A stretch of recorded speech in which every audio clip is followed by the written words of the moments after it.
Hey, Thatch here, and we've got another exciting episode today where we're just going to be comparing different types of Pokemon that are kind of samey and which ones we think are better than the others. So definitely tune in. We're going to just have a fun little casual conversation talking about Pokemon, repeat designs. We're mostly dunking on Gen 5. I'm not going to lie to you guys. But we do have non-Gen 5 topics in there as well. So please listen along, have a good time, drop a like, a comment, whatever you can to show that you like the show and whatever algorithm you're listening to us on. But yeah, with that, let's kick it on over to the show. Buckle up. It's a great episode. And now, coming to you live from atop the Lavender Town Radio Tower, it's the one, the only, PokePodcast.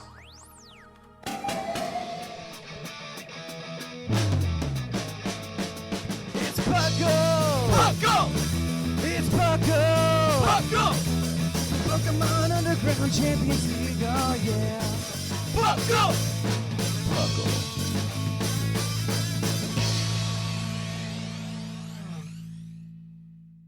Welcome to another episode of the Puckle Podcast. I'm your host, Trainer Thatch, here today with my wonderful co-host. We've got the one and only R Sigma.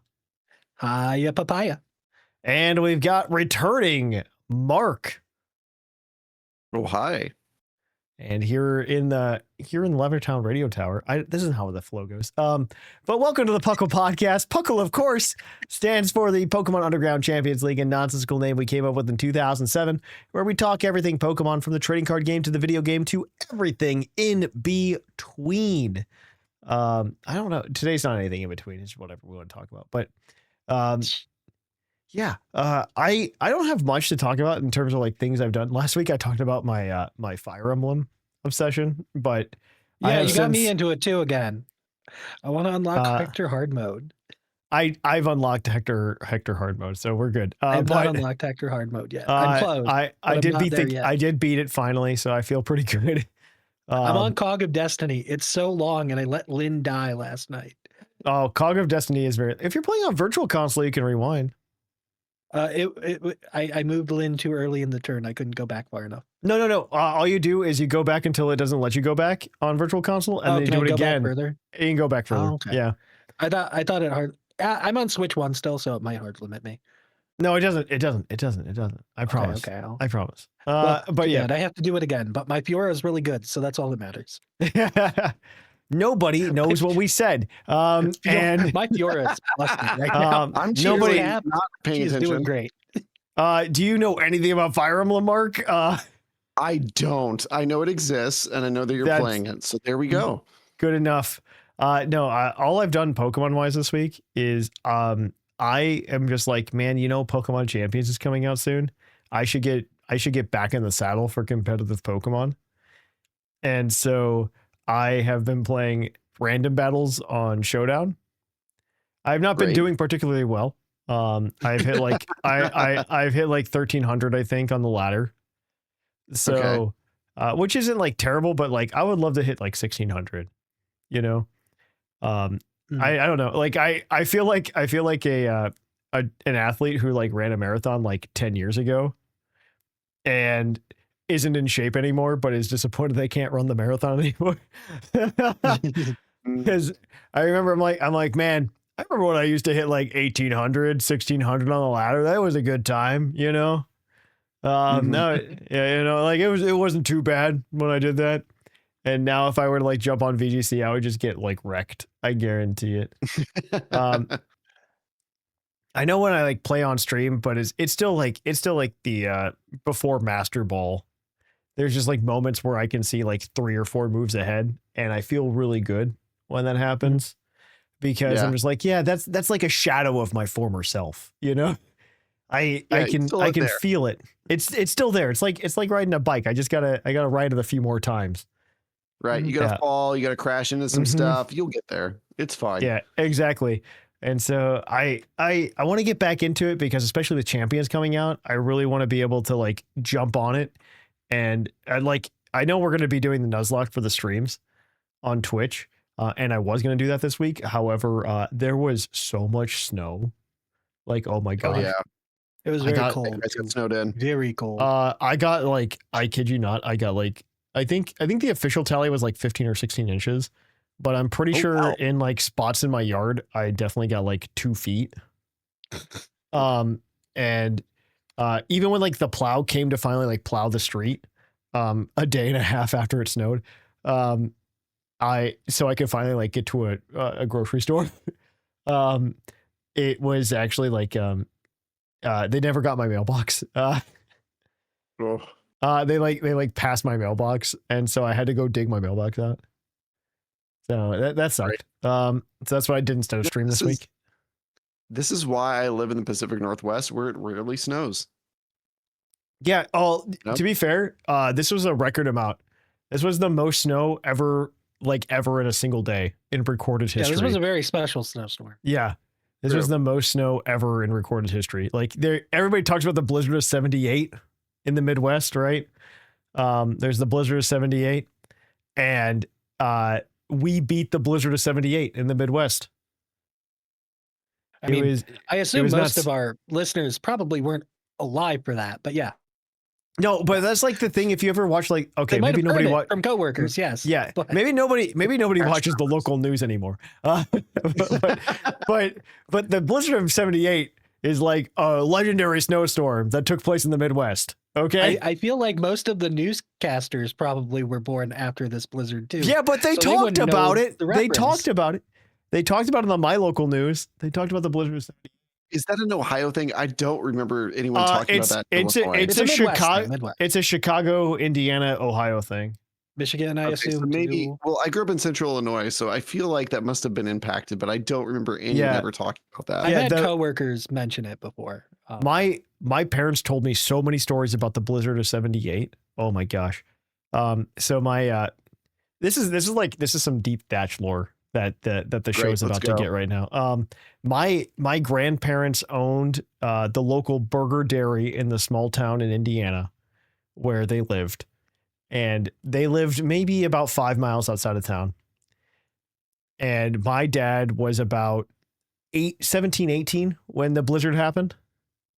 And my grandfather was so like gung ho about making sure that their burger dairy was open that he made my dad plow out. My dad's a car guy, so he had a plow and everything on his truck. But he made my dad like plow out and like drive through the snow to get to the burger dairy, like the first day of the blizzard. And they opened the burger. No customers, right? No, it turns out they were the only grocery store open for 5 days in their small town. And so they made a killing. Wow. They made a killing. I'm surprised they kept stocking. They had plenty of stock. They like saw the storm coming, so they ordered like a ton of stock. Ah, nice. It was great. Yeah. Yeah. So like, yeah, that is deep Thatch lore story right there. Great. So deep snow lore. We like that. Yeah. I've heard this story bajillion times. This is why I know about the blizzard of 78. I've been told countless times. But yeah. Have you guys been doing anything fun Pokemon lately? I've been playing with the new set for TCG. Ooh, the Ascended Heroes. Yeah, and Zoroark's better now. Better is what I'd say. Zekrom fixed a lot of holes that deck had, like a lot. It lets you do 250, which is good. Before you're like doing 170, or you're just doing double the damage counters on you. And it also gives you Shred, so you're not walled by Ogre Pond. Shred, for those of you at home, means that you just do this much damage no matter what. Yeah, you ignore the effects on your opponent's active Pokemon. Great thing. It is very big. It is very big in the Pokemon TCG. Yeah, it's like, oh, I'm immune to attacks from Pokemon with them. Well, not anymore. So yeah, it is a common attack that gets reprinted every once in a while. I also opened packs in the new Pocket set, but I didn't pull anything that good. I'm really confused about what they were supposed to do with Meowth this month. I'm so baffled because the immersive card, or there's 2 immersives in the set, and one of them's Meowth, and they had the Meowth EX, and they released it in Unite. It's kind of like what they did with last month, but they didn't do anything with it. So I'm so confused. There was never an announcement. What about you, Mark? Have you been doing anything crazy in the past, I don't know, 1 or 2 months since you've been on the show? It's been a really long time. Big things have happened in my life. There's a good reason to be out for a while. Completely understand. I do think, like I was saying before this episode, I think it was funny that the last episode I was on, I was like, hey guys, I'm back. And then I was gone for a year and a half again. But here I am. Well, like not intentionally. No, but still, in the amount of time, Junie did get back into watching the Pokemon anime. Your daughter. So we watched all the Go episodes, like up through the end of Ash, which I hadn't watched yet, which is really fun. It's really cool getting to watch the series through the eyes of children because that's the target demographic. And so it's kind of like fun to re-explore it through, like, oh, this is what kids get out of it. Also, like with little girls, they get something out of Pokemon that I did not. Oh, like, really? As a little kid. Well, like there's a whole type of Pokemon that I'm just like, I really don't care about these guys. But, but they're clearly advertised for girls. Yeah. Like which one? Give me an example. Well, okay, so think about like Jigglypuff, think like, a lot of the fairy types, think about, a lot of the stuff that's like, like very blatantly advertised for little girls. And I think like for me, like, I don't know. I saw a meme actually a while ago. It was like, it was a whole bunch of Pokemon that were like pink and purple and, clearly advertised for little girls. And they're like, this is what, what your favorite Pokemon is when you're a little girl and you're like 7 years old. And I was like, oh yeah, this is totally my daughter. And so I thought that gave me a new appreciation for it. I tried showing her the new Pokemon series. She didn't quite get into it. We'll see. To be determined. I don't know. To be fair, I kind of feel the same way. I'm not going to lie. Yeah. It just hits different. Yeah. It hits different.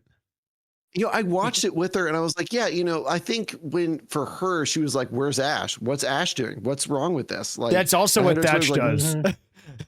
It's like, okay, we have to think like Ash is done, who told his story for like 20 plus years. We're not going to go back to that right now. So, that was a little bit of a culture shock. We watched all of the Gen 2 anime, which I hadn't seen all of. Oh, really? I like that one. Up to season 5 is like, up to 1 to 5 is like peak Pokemon. Well, for me, like when I watched the original Pokemon series as a kid, I kind of fell off around Gen 2 because I played the Gen 2 games, but I didn't really watch any of the show. And so I like watched maybe a dozen of those episodes. And so watching all of them, honestly, like Gen 2 was a disappointment. I think we need to talk about Gen 2. They had all these wonderful Pokemon that were on Ash's team, and he did not use any of them very effectively. And when didn't Heracross lose most of its battles? Well, he also gave Heracross away. He like sent it to Oak though super early. Oh yeah, dude. And like one of the things that killed me was he goes to, to the Johto League at the end and he's like, okay, I'm going to bring back all of the Pokemon that like, oh, Charizard's here for no reason. Oh, Squirtle's here for no reason. It's like, oh yeah, of course I have a Snorlax. And it's like, well, yeah, man, like you're not even going to evolve any of your Pokemon you got in Gen 2. Like what is up with that? Yeah. So I felt like it was a huge letdown. It was a huge disappointment. I think that's yeah, I feel like it's like, okay, dude, you're bringing out all your like awesome Pokemon from Gen 1. And like, I don't know. It just seemed it seemed like a bummer to me. It seemed like a missed opportunity. I think like the biggest memory I ever have of like the Pokemon anime was the original Indigo League. Like I just remember when we finally got there as a kid, just being so excited and so hyped that arc was finally here. Yeah.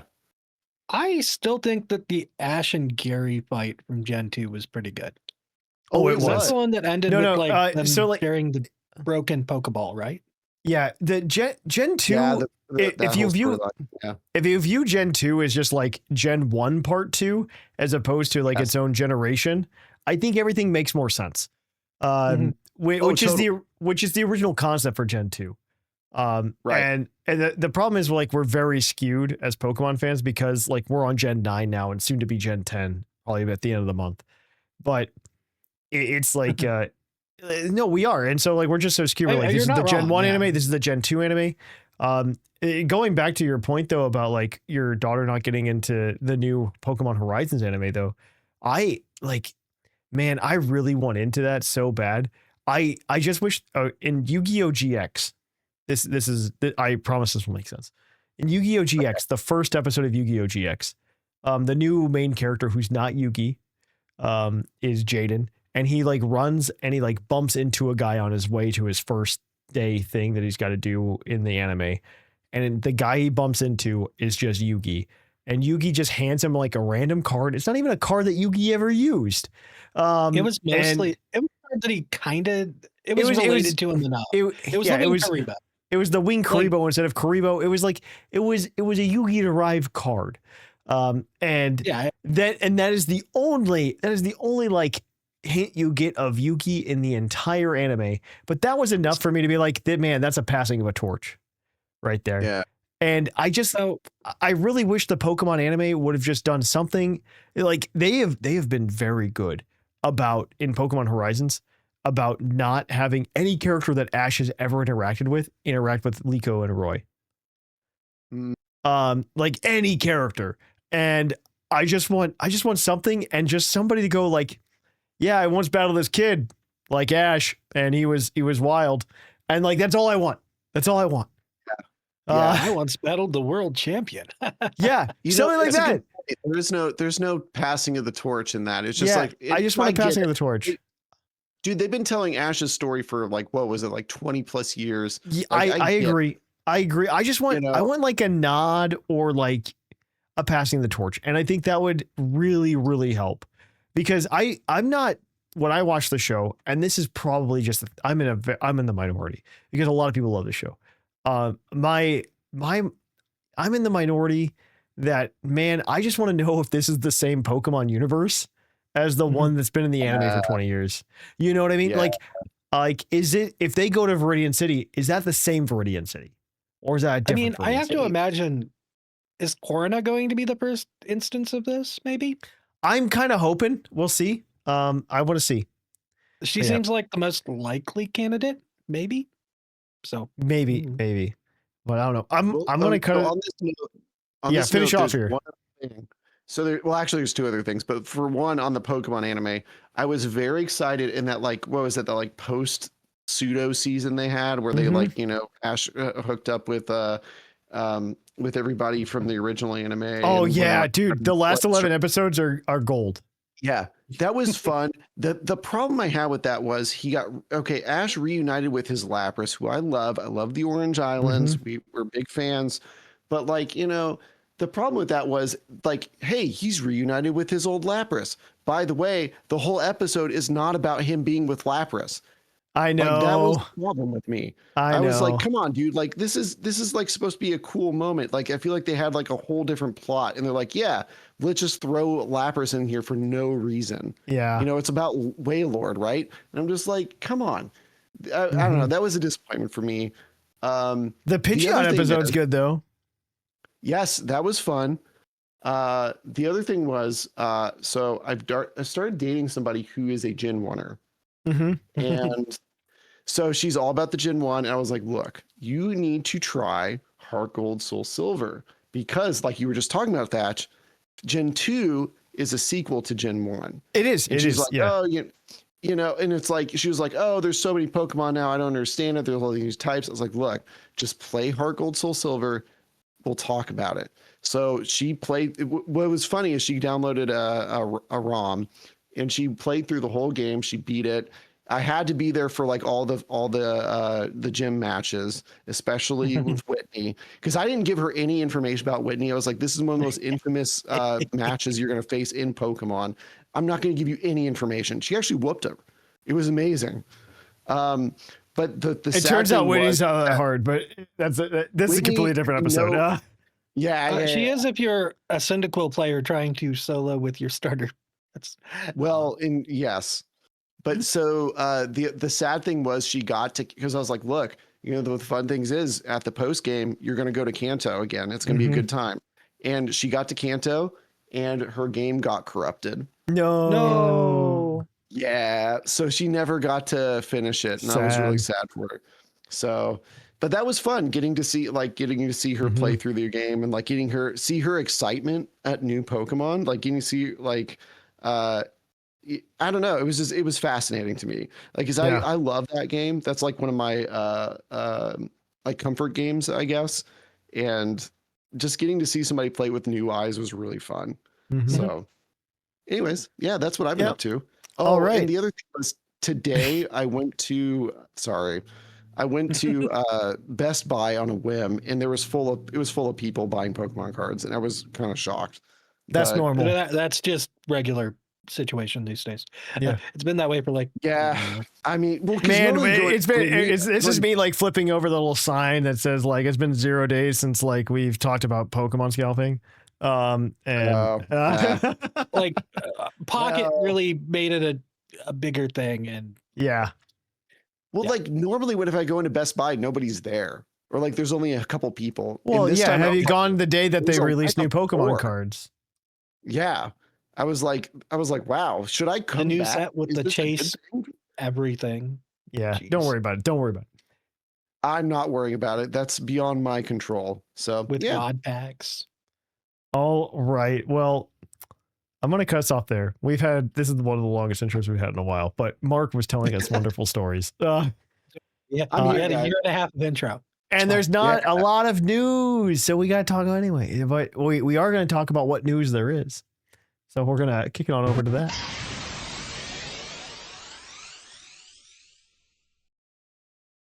Welcome to the news, of which there isn't very much, because today I'm going to talk to you about Nintendo icons that you can buy on the Nintendo Switch. You can get a variety of Pokemon ones, including Mega Dragonite, which is available as we're recording, and hopefully you hurry up and get it. No, it's too late by the time this airs. They cannot get. Oh yeah, that's true. This comes out on this. No, this comes out on the 1st. This comes out on the 1st. So I can get it. No, right this now, comes out. Well, this comes out on the 1st. I think it's like no, it comes out on the 2nd. This comes out on the 2nd. You're right. Yeah. 2nd, 3rd. You miss it by a few 6th, hours if you listen to midnight. Yep. Sorry. If you're listening on Patreon, which comes out a little bit earlier, you can get it. Additionally, you can get, well, if you're listening now, you can probably get the Mega Meganium or the Evor. And then later on this month, you can get Mega Lucario Z and Corbeau or Hoopa and, oh my gosh, what's the girl's name? Oh my gosh. I forgot her name. Yep. That one. I forget. We're done with that. Moving on. Pokepark Kanto came out in Japan. I've actually seen a lot of things about this. One, they've got an actual Nurse Joy there, which is kind of cool. Yeah, it's so cool. Okay, so I have a question for you. Like, do you get to choose your Pokemon when you go and like? I do not know the answer. I do not know the answer to that. I think the Pokeballs that you give Nurse Joy have different Ash teams on them, from what I had seen. Yeah, the teams I had seen were all teams from Ash. Okay. I think there are like Pokeballs you can buy in the park, but I think I heard those were only Kanto Pokemon for right now. Yeah. Oh, lame. Okay. I have seen a lot of Apom merch though. Really? So much Apom merch. I mean, it does look very interesting. I just don't know if it's something that like I'm like super keen on going to myself at this moment.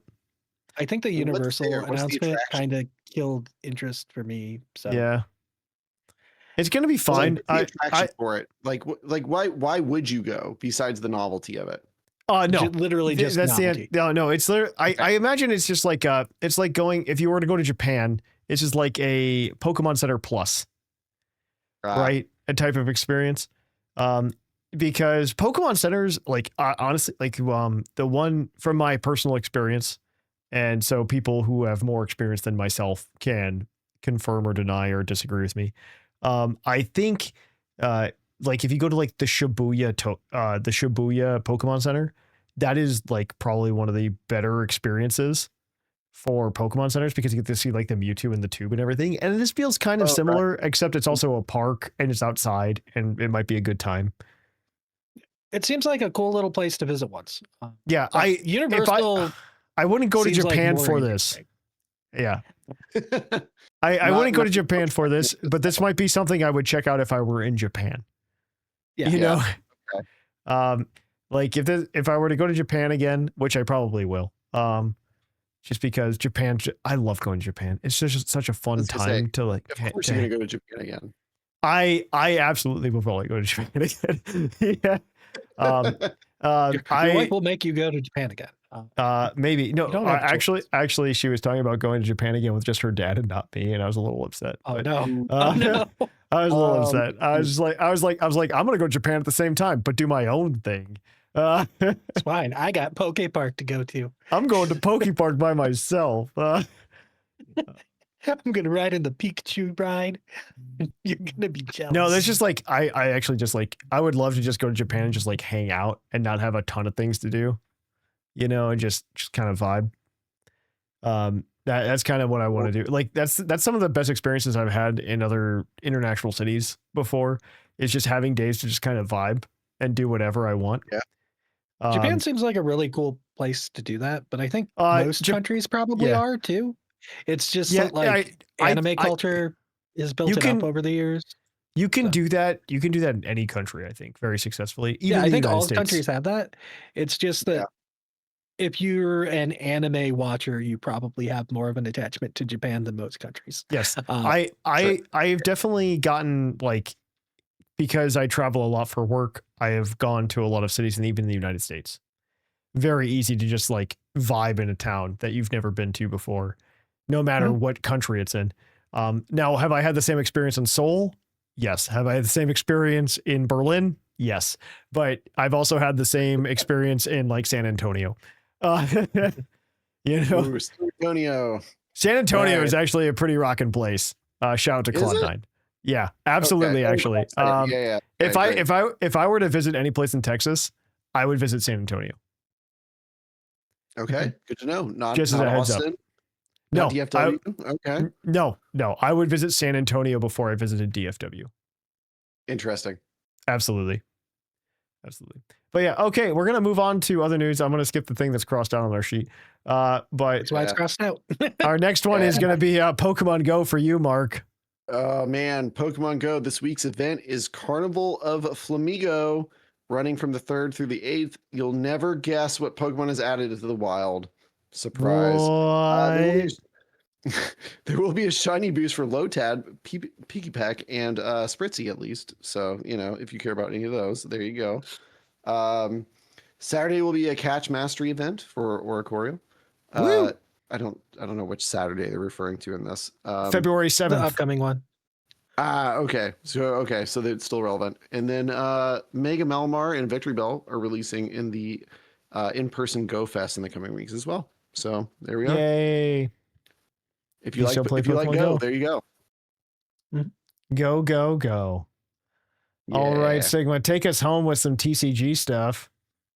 So we got some new rules announcements. Unfortunately, starting with EUIC, we are bringing back +3 turns from the +1 turns we've been working on. We were doing so really well. Disappointed with this. We were doing so well.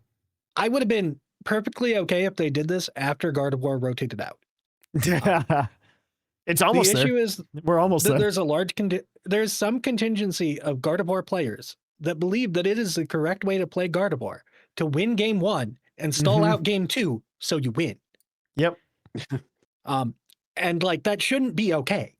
No. They also added some information on like how long certain things of a turn should take. Like your first check can take like 45 seconds. How well it'll be enforced is we'll see.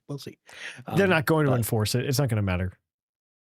Because my God, watching stream matches has been miserable in the past like year and a half, 2 years, just because the first turn takes 2 minutes for them to look through their deck, the first search, and it's just not fun.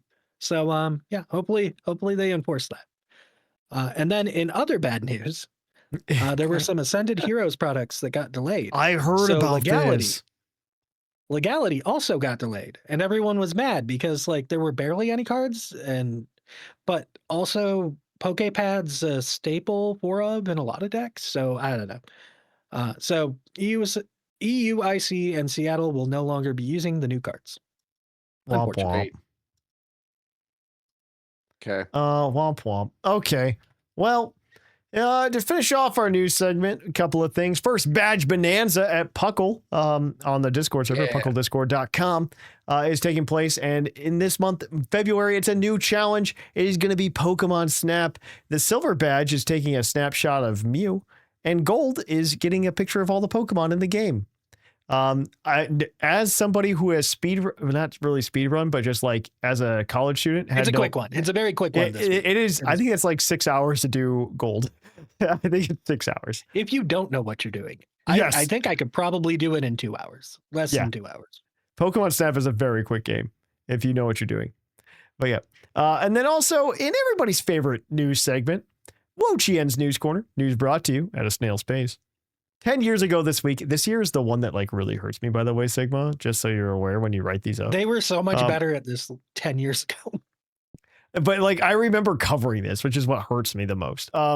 So 10 years ago, too, because this is when I started listening. You started on the show back then too. Yeah. 10 years ago. No, I started listening like a year before this. I started listening in 2015 where nothing happened. 10 years ago this week, a Mew event was held for the Year of Mythicals. I missed the Year of Mythicals. Yeah, that was a good year. Yeah, it was. It was 2016. A lot of things happened. A lot of good things happened the 20th anniversary of Pokemon. Honestly, I'm hoping dude, that was when I got back into Pokemon. Mm-hmm. Like I was living in my cabin out in the middle of nowhere, and I was like, you know what? I'm going to play Pokemon again. And this was knowing you that checks out. Yeah. Pokemon Go was announced to be at Games Done Quick. Is that Games what that Developers Conference? Oh, never mind. Game Developers Conference. Yeah. And Detective Pikachu Episode 1 released in Japan because the game released as episodes in Japan, and then we eventually got the real game like 2 years later when the movie came out. But yeah, that is how it shook down 10 years ago when Thatch covered this way back when. If you just rewind, I think roughly 250 episodes, you can listen to me talk about these things. Oh, actually 500 episodes. I was going to say it was around like the 200s, right? Don't say that to me. Ow. Like the 50s maybe? Sigma, why do you have to hurt me like this? Why do you have to hurt me?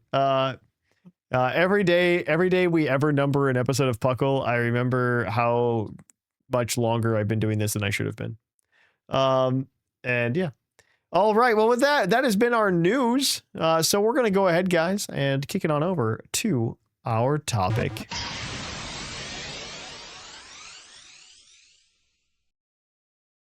Welcome to our topic. Our topic today is, I don't know, what are we calling it? Where it's Pokemon that deserve, like which one deserves to survive? These are we're at over 1,000 Pokemon, guys. We're at like 1,025. Got a pair. And what's happened is they've repeated a lot of their ideas. Okay. Pokemon has done the same thing more than once. Okay. So we've got a list of Pokemon that we think have been repeated, and we want to talk about which one was done better. This is more than likely going to be full of nostalgia. But we're going to try to do it nonetheless in the best way that we can. So I'm going to get us started very strong out the gate. And I'm going to start us off with Hitmonlee versus Sawk. I'm just gonna do those two. I know in our original list we paired them together with Hitmonlee and Hitmonchan and Sawk Anthro, but I think Hitmonlee and Sawk are just more interesting as a duo to kind of talk about, and we can expand upon obviously Hitmonchan and Throw to go with that. But I'm gonna be honest with you guys, and like, man, maybe I am a Gen 1er, but I think I like Hitmonlee better as a Pokemon than Throw and Sawk. Then Sawk, yeah. Sawk, to me is like when I did my Gen 5 run, I had Sawk, and Sawk was like surprisingly good. Mm-hmm. So Sawk is very good actually as a Pokemon. Like kind of a Sawks fan in this situation. I like Sawk more than I probably should. I'm gonna a little more humanistic than I like, but I think I do like it more than Hitmonlee. Okay, I am pretty sure, and this might change your mind about Sawk, and this is something that I'm not 100% on, but I'm pretty sure Sawk's clothes are part of its body. Just throwing it out there. And that I always thought of Sock and Throw as Bert and Ernie. That is true. They're right by New York City, you know. So I'm still sticking with Sock. I just think that their clothes being a part of their body bothers me a little bit. And yeah. Are you so they're all born with the black belt? Is that what you're saying? Yeah, I mean it's kind of like Machamp, right? Like Machamp's born with the belt. They aren't born with it. They have to grow into it. That's true. The belt controls their power, if I remember right. The problem is, like, I'm such a fan of just like Pokemon looking like monsters that don't make any sense. And then they're just like they're just like Hitmonlee gets a little edge for me, but I don't think and it's enough to. And they're just like, but what if the Pokemon was just a guy? And then you lose me. You start to lose me there. I'm not gonna lie. Like Hitmonlee is very monster, whereas if we were to include Hitmonchan in this, Hitmonchan is very human-y. Okay, you know what? So, I kind of agree with that, except Hitmonchan has a face that's like as thin as paper for some reason. But it is very humanistic, though, compared to I do agree. True.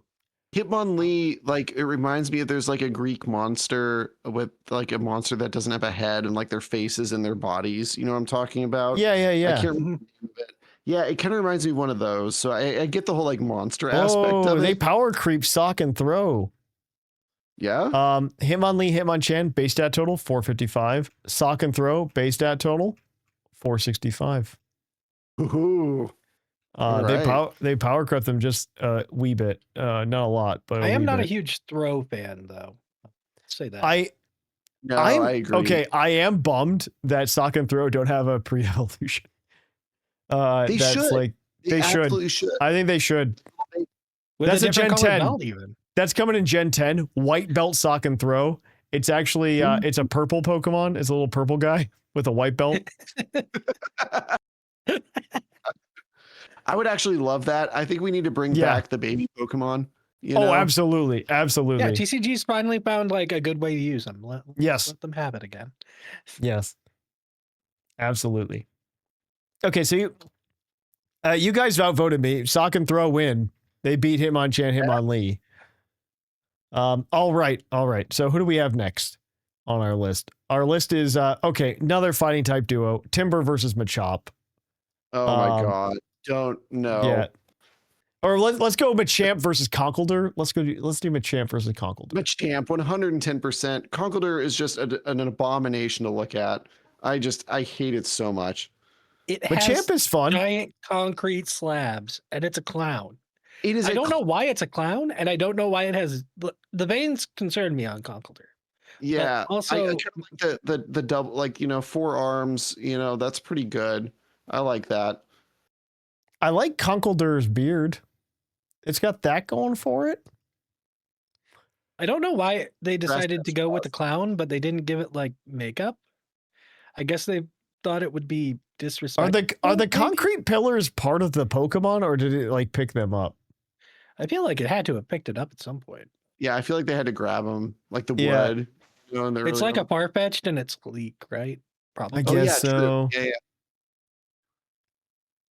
Due to its clown nose and buff body, it may also be based on a Muscle Man Carney from a carnival show. Do they feel concrete? Sure, maybe. Was the clown intentional, or is that just like, you know, like, do we know that was actually supposed to be a clown? No. The girder has a clown nose and like the curly hair, right? Yeah. That's true. I feel like it just needed more color, and maybe it could win. Timber also has like kind of the weird nose on it too. It's not as clowny though. They also all have like the weird vein thing going on. Now that I look at them, the more I look at the veins, the more I'm probably leaning towards Machamp here. I'm a little bit. Machamp has less veins. I like using Conkeldurr more, but I don't think I've ever used Conkeldurr ever. I've used Conkeldurr several times. Conkeldurr. It gets Mach Punch, which Machamp does not. which is you a can run big it thing. with guts, or you could run Also it with guts. Iron Fist. Okay. So it could be immune to burn. Like it had a lot of things it could do. Mach punch is scary. Drain punch is scary. It has all the punches. So I will say Machamp does get like bullet punch, but its abilities aren't nearly as good. It has guts too, doesn't it? No. Oh, it does have guts. It does get guts. And it does get no guard as well, which is fun if you play shenanigans. My favorite never was allowed to have fissure. My favorite fun fact about Machamp is that Fissure Machamp exists if you play Gen 1 Virtual Console and you can transfer it over to Bank. But what they did intentionally is they forced every Pokemon that came over from Gen 1 Virtual Console to also have their hidden abilities, so it cannot get no guard. And you couldn't use the hidden ability item to turn it back to a regular ability until Gen 9, where they reset all your... Yep, where they reset your moves when you come in.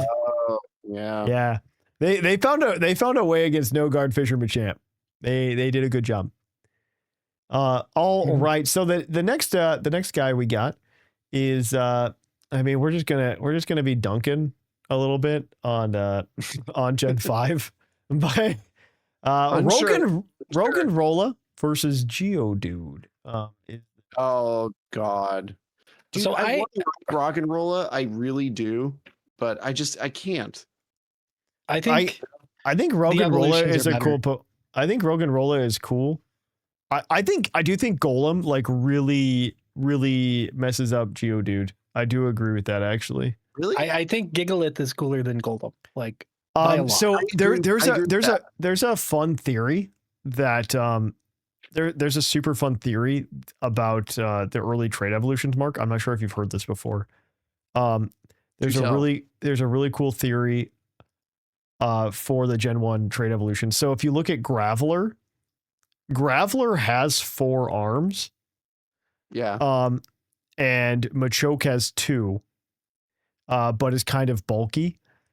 So there's some ideas being tossed around that originally it was supposed to be kind of like Escavalier and what's the other one?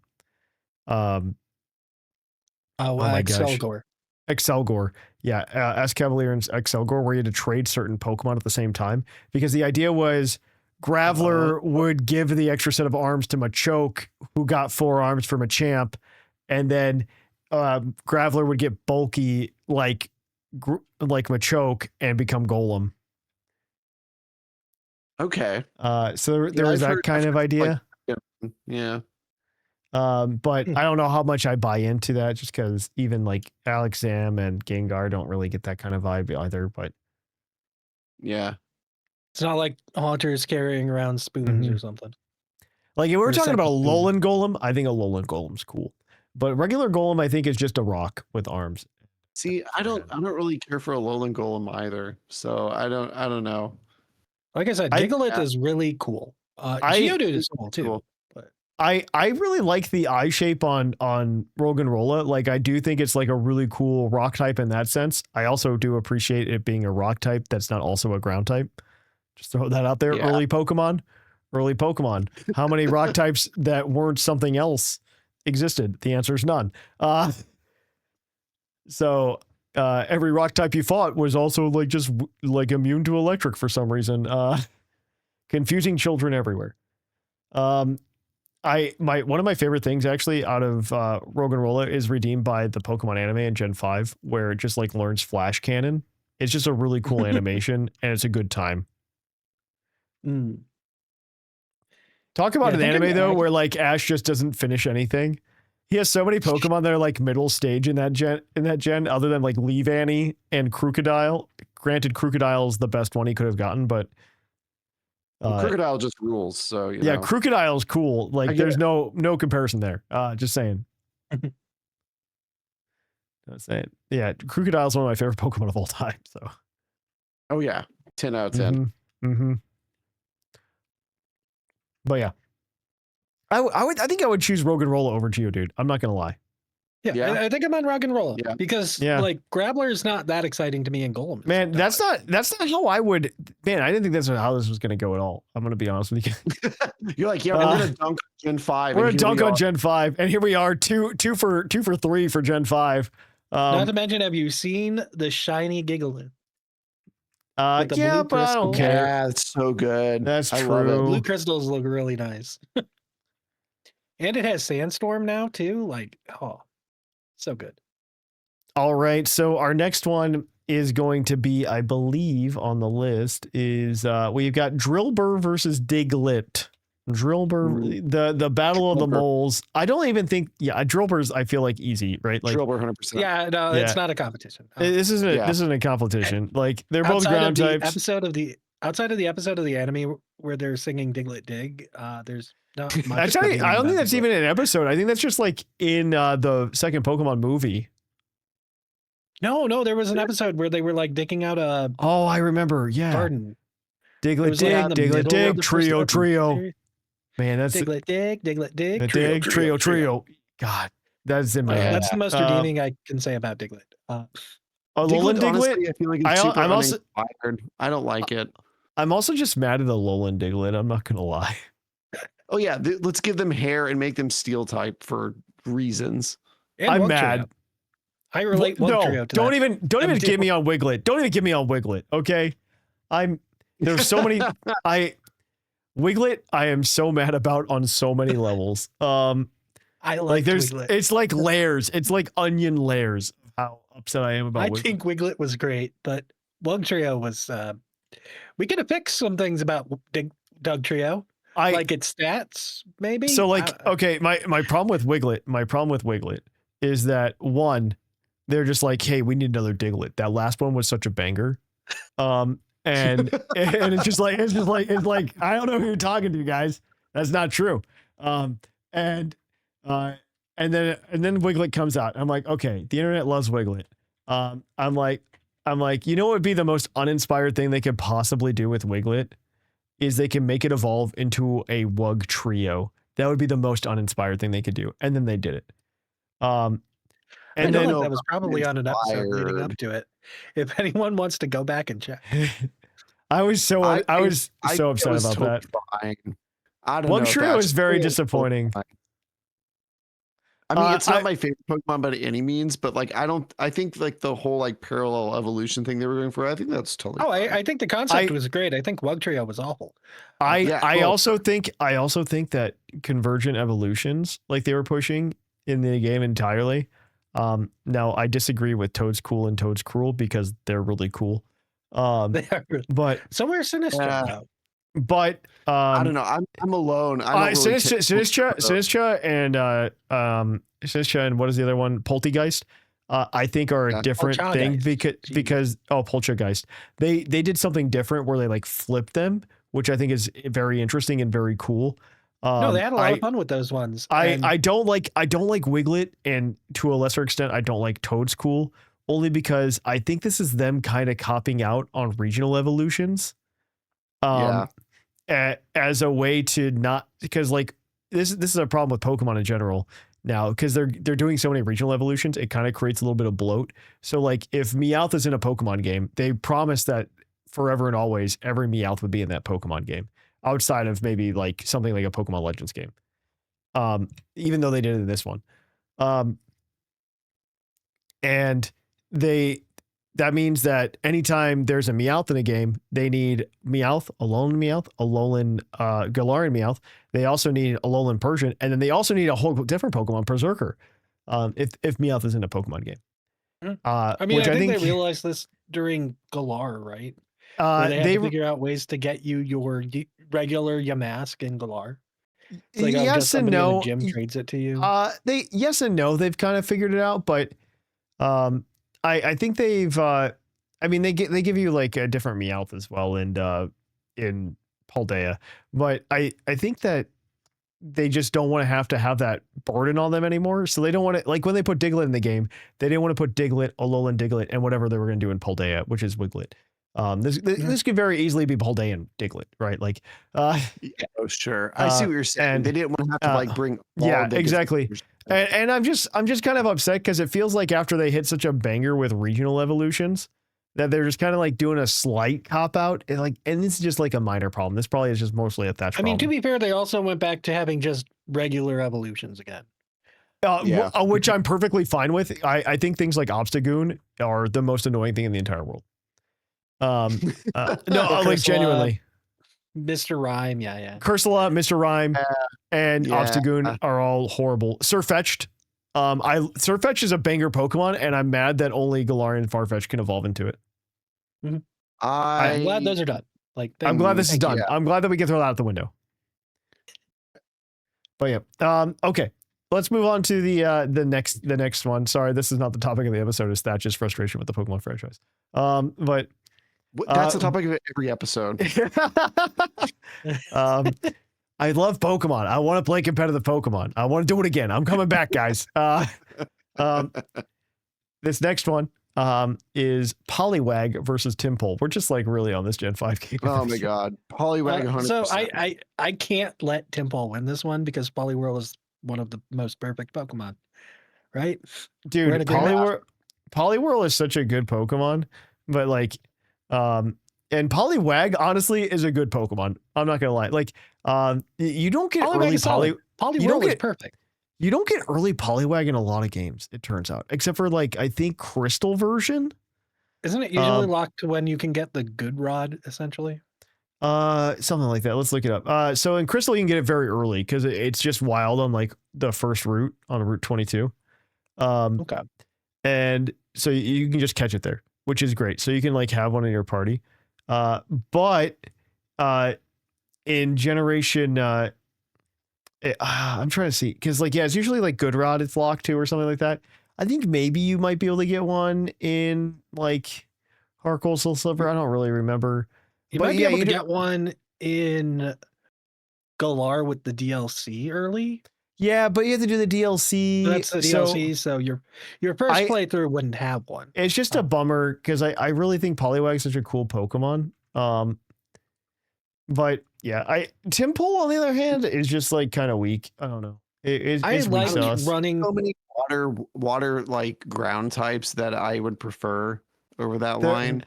There aren't that many water ground types. There are like three. I would prefer the Booper line, honestly, over just for like aesthetics. Like Seismitoad in my first playthrough of Black and White was a fairly solid Pokemon. Oh, Seismitoad is. I think Seismitoad would have benefited from not being a water ground type and just being like a water fighting type. This is also true. In design, but then it would just be another Politoad. Which it is anyway. Poliwrath. Which it is anyway. I like Politoad. I'm not gonna lie. I like Politoad more than Poliwrath. Poliwrath. Yeah, I agree. Slightly disappointing. I love the shiny too. It's a great Pokemon. Mm-hmm. Gen 2 Pokemon in general are just like bangers in terms of like what they've added to old Pokemon. I can't think of an evolution that was added in Gen 2 that I'm mad about. You know, like I don't think I can't be mad about Scizor, you know. Oh no. I can't be mad about Steelix. I can't be mad about Steelix. And yeah, there's a lot of Pokemon like that I'm just not mad about. To be fair, Onix was straight trash. So. Yes. Poliwag though, I think wins the day there. Yes. Okay. This one is the first time we finally get out of Gen 5. Gen 5. In our list of, I think we have like 20 here. We're not going to get to them all, but based on the time. But Magikarp versus Feebas. That was the next one. Magikarp versus Feebas. Oh man. So I think this one's hard, honestly. Because I'm gonna be honest though. In my mind, I think Magikarp wins it. Yeah. I think Gyarados is the better of the two. I think Gyarados is better than Melodic for sure. I think Melodic is good in its own ways. But I think Gyarados is cooler. Feebas was definitely just trying to copy Magikarp. And became way more annoying to get to. Yes. Became way more annoying. God, it was the worst. For But those the of you thing who is, oh, go ahead. Yeah, I'll let you remember go, that Sigma. Gyarados was kind of bad in Gen 2 and 3, right? Was it? Because of its typing. It didn't really want to use the water moves because it was Well, before the yeah, physical it was special before split. the physical that's special true. split. Gen But 1, it had a decent special attack, so it could live on none it. of us none of us were playing like Gen 3 OU though, if that makes sense. Like This is fair. if you're playing But- Gen 2, I mean it learned plenty of moves in general that were just good. Honestly, one of the biggest pros for Gyarados in any playthrough that you do is it learns Dragon Rage when it evolves. So Yeah. you just like decimate because at level 20 a Dragon Rage is like OHKOing most things just below your level. Mm-hmm. And it's just a good time. So I don't know. I still think Magikarp wins. I think Magikarp wins over Feebas. I agree. I definitely like. I mean, you get more utility, I think, with Gyarados. Mhm. I mean, I think it wins for me just because it's really annoying to evolve Phoebus, right?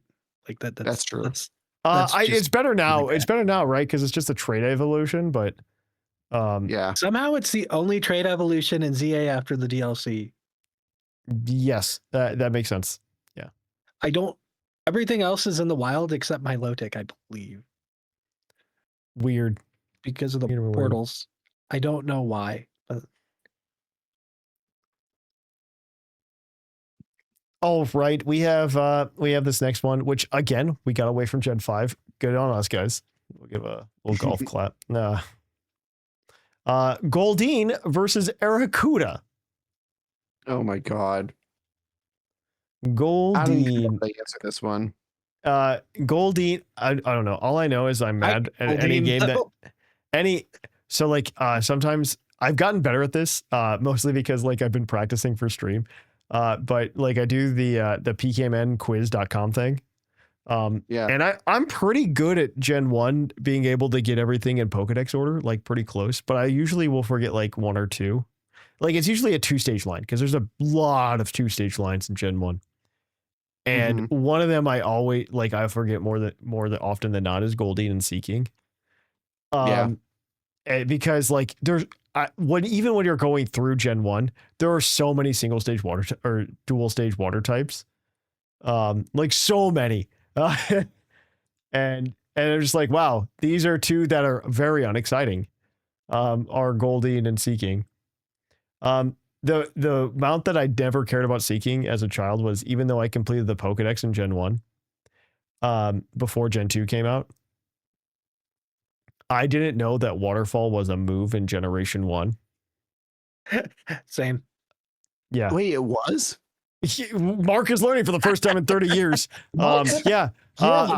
Waterfall was the signature move of Seeking in Generation 1. Really? Yeah. Okay. Yeah. Isn't Shows that how often I wild? used it. Nobody used it, Mark. It's fine.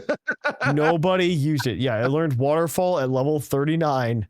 It was the signature move of Seeking. Yeah. Isn't that wild? Okay. Amazing. Learn something new every day. So Arrokuda is the winner. We have to say nothing about it. But it is the most acceptable Pokemon to have 135 speed. That's what I have to say good about Arrokuda. Yeah. I mean, I think there's way more utility. I do kind of, I used to raise goldfish when I was a kid, so I kind of have like a few. That's fair. I don't know. How do you wait? Okay, wait. Sidebar. How do you raise goldfish? So here's the deal. We had a pond. Okay. And those goldfish would go out in the pond in the summer, and we would end up with baby goldfish every year.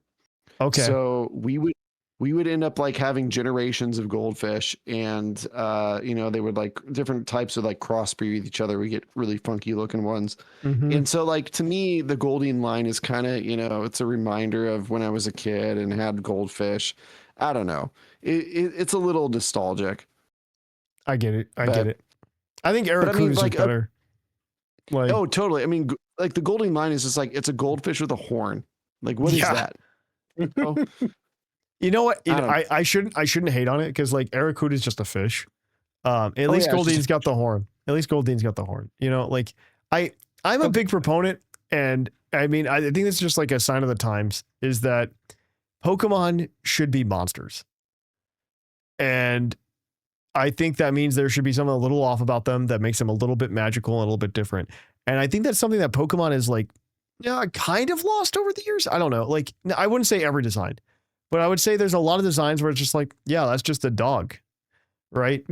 I mean, sometimes you do get a Clobbopus. You do get a Clobbopus. That's fine. I think that's a Pokemon. Is a perfectly acceptable monster design, right? Like they don't all need to be kaiju, but like I think Nidoking and Nidoqueen are really cool. Like that's a good example of like Pokemon because it's like a Pokemon. I mean, that's Toxtricity, kind of. I don't know. I just don't want to be able to this before on the podcast where like you've said like it always takes a while for you to accept that a new Pokemon that's is actually true. That's true. And I found that the same way. Like I don't know. I think it's hard to say that because think of all the Gen 1 Pokemon that were like not monsters. Think about like Farfetch. It's a duck with a stick. I agree. Okay, maybe it's not that I don't think that all Pokemon from Gen 1 are good, but I do like it when Pokemon are Pokemon and like I can't find a real world equivalent, right? Like I don't like looking at not Palafin, but the one before it, Finizen. Because like that's just dolphin. Yeah, it's just a dolphin. Yeah, it's just a dolphin. Yeah. I mean, then again, we do complain about interesting. Colossal. Okay, Colossal is a completely different problem. Because that's a completely different problem. But I won't. We should have put Rhydon versus Colossal on this list. But we should have. We should have. Okay, moving on. Okay, the next one I want to talk about, and I think this one's interesting and fun, is Trubbish versus Grimer. Oh. I don't even know the answer to this one. Dude, Grimer and Muck were like the stereotypical, like, like Muck monster that you had in so many like fantasy games. Yeah, that's true. Like I get the role it was filling. Trubbish is like that, but a little more like, yes, this is what we're doing. This is just a trash Pokemon, and like, I don't know, man. Mm-hmm. I've never been a fan of that line. I don't know. After I learned that it was a cat, I kind of liked it more. It's a cat? Wait, what? Yeah, What? they did some cat merchandise, and Trubbish was. Oh, just they did put it. randomly They did put it in the cat merchandise line. I do remember that. What? Yeah, Hold on. there was a I'm cat not a huge merchandise line. Garbodor fan, but I'm I not do sure like- that it's actually a cat though. Like, It might just be because cats live in alleyways and Trubbish are in alleyways. yeah, Possibly. That doesn't. I'm not catching this. No, I don't know. No. There was like a cat line though in Japan that got ported to the U.S. Pokemon Center, and Trubbish was part of that line, as well as like Purloin and Meowth and Skinny. Yeah, it was literally all cat Pokemon, and then just and Trubbish. Trubbish. In Trubbish. Wow. Well, I think I do like Alolan. I do like Grimer and Muck better than I like Trubbish. I'm not gonna lie. Yeah. Like because in the Alolan versions, I think are really good. Oh, Alolan versions win this, no doubt. yeah. Yeah. Well, like, without the way I think about it is like when I'm a 90s kid, right? I grew up in the 90s. Sure. I mean all of us did here on the podcast. and I'm sure some like Gen Z kid will like it, man. But what I remember from the 90s is like there was like a really big like scene on like how to prevent pollution. Right. Yeah. And I mean, we didn't have TikTok or social media at the time. And so all of this came through like things like the Magic School Bus and other programming like that. And like when I think of pollution as a 90s kid in the frame of the 90s, I think of Grimer. Yeah. That's that's fair. Yeah. Yeah. I think Trubbish is being too responsible. It's already a trash bag. You put that trash away. I mean, that's what the evolution's for. I think Grimer is like, I think when I say Grimer, I think acid rain, and I think I think pollution. And when I see Trubbish, I see, oh, that's a responsible citizen that put too much in that trash bag. This is just a trash bag come to life. This is all this is. Yeah. I think I'm gonna have to go with Grimer on this one. I'm gonna go with Grimer. Yeah. All right. I'm going to give us two more and then we're going to have to call. I'm going to switch us over to our rapid fire segment where I'm going to give you guys the rest of our list and you're going to have to go ahead and just give rapid fire answers. I'll tell you the rules when we get there, but the next one on my list is Poochyena versus Mastiff. And I think that's relatively fun. is Poochyena versus Mastiff, because like they're almost the same Pokemon. Yeah, I like a very Poochyena more. touching story. One of them has a way better story. I absolutely agree with you. True. I don't love the design of it, but when it comes with the story, Mastiff bothers me because it looks like a dog that's been beaten. Yeah, it kind of does. It does. It It worries me. Dog. Yeah. Oh, I'm sure Junkyard Dog is supposed to be like the intention there, but like Junkyard Dog evolves into like a mob boss. Yeah, kind of. Like the official art just like bothers me. Like the dog just like looks its like neck it's crooked, right? Yeah. Yeah. Ooh, I never thought of it like that before. Yeah. I'm not a big fan of Mastiff. I honestly, between the two Pokemon, by the way, I think is a very good example of the difference in art styles that occurred. Like I very much remember, and this was part of the reason that like made me like give kind of like an ick for Gen 3. And part of Gen 3 was also like the prototype for Dexit, but because when Gen 3 came out, we only had 200 Pokemon and 130 of them were like brand new. So there were only 70 of like the original 251 Pokemon that were present in Pokemon Ruby and Sapphire. And I just even looking at the Pokemon, like if you look between the Gen 1 and Gen 2 starters, and then you look at the Gen 3 starters, there's like a huge difference in just art style. And Poochyena kind of follows that as well. Part of this is that Pokemon can start having more than like 3 colors. So that's really cool. But yeah, Poochyena, I don't know. Poochyena's got like this classic like dog design. Midiena's fine. Like Midiena's really boring. Tell me about shinies. Shiny Midiena? Because they're like these little golden dogs. I don't know. I had a shiny. They do kind of look like a golden retriever shiny.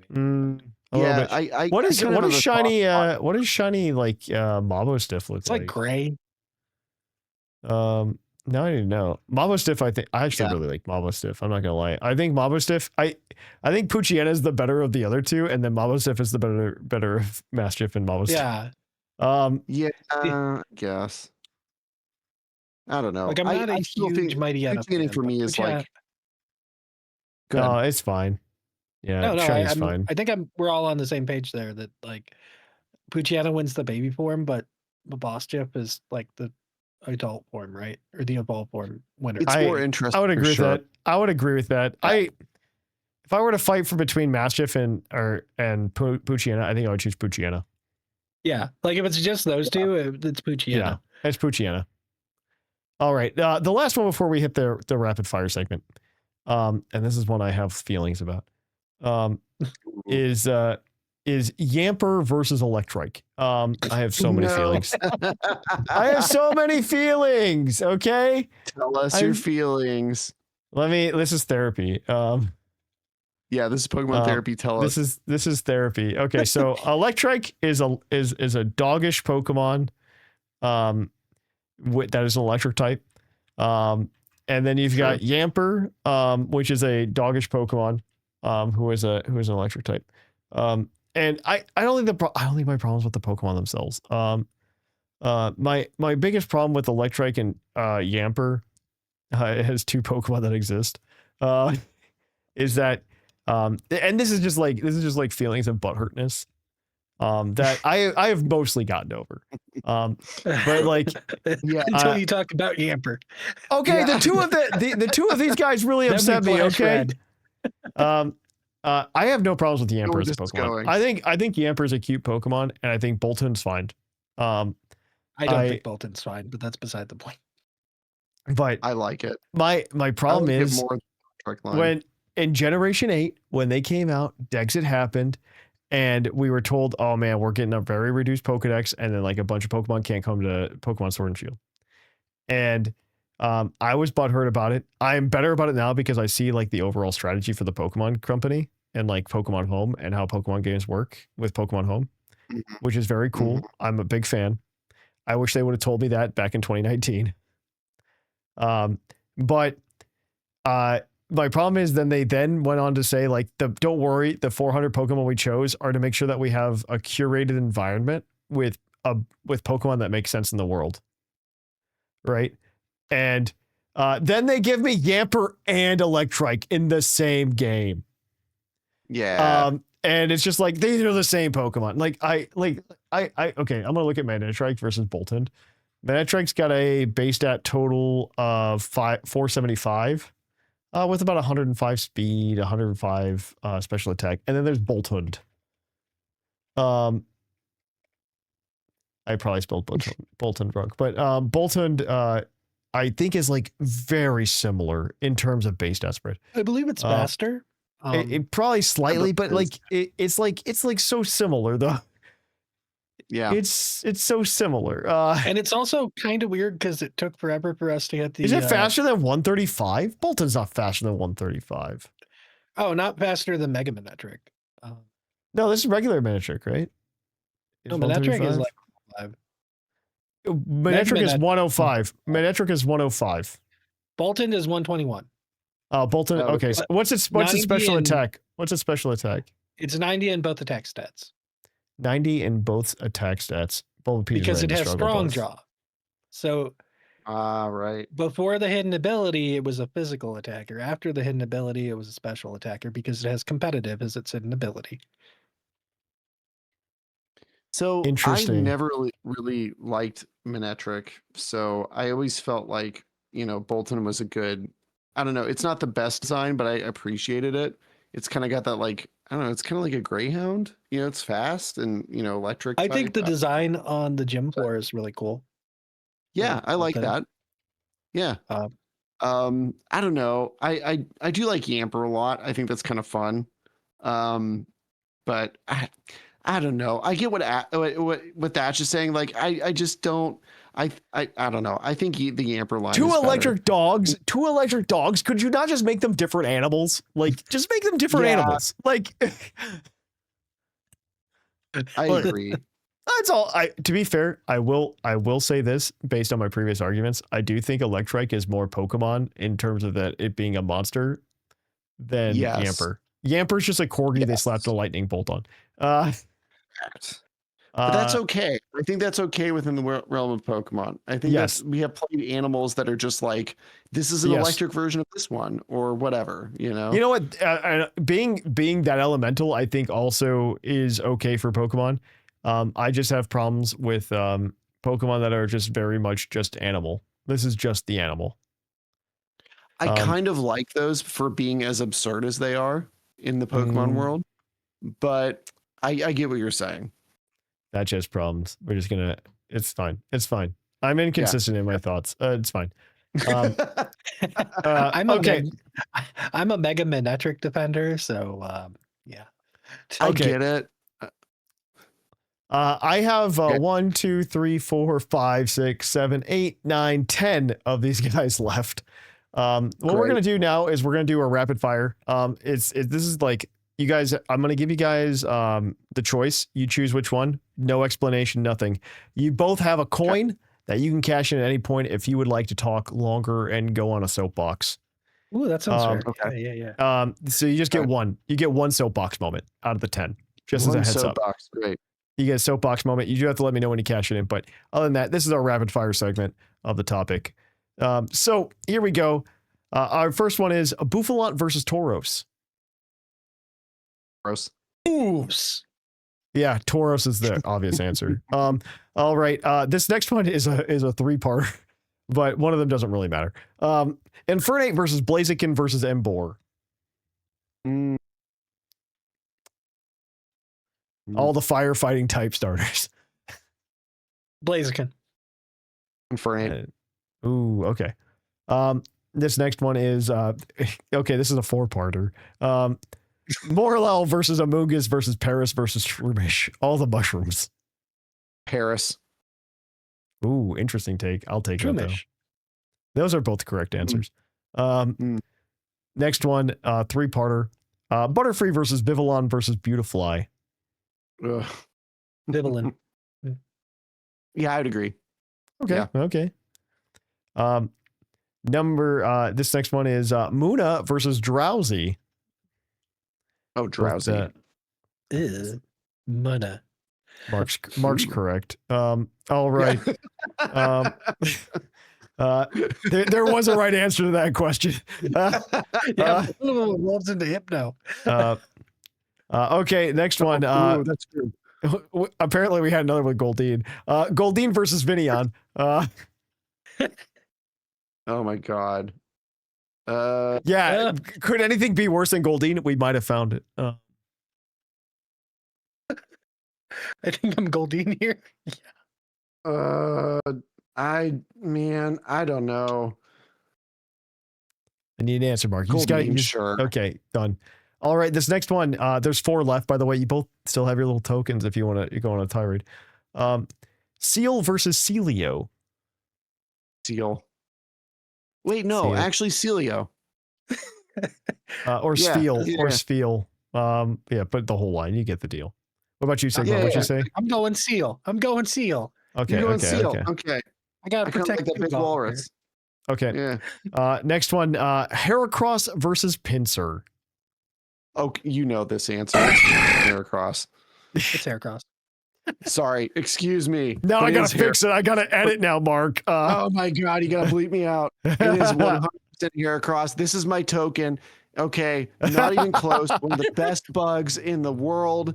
Heracross, 110% fighting bug type.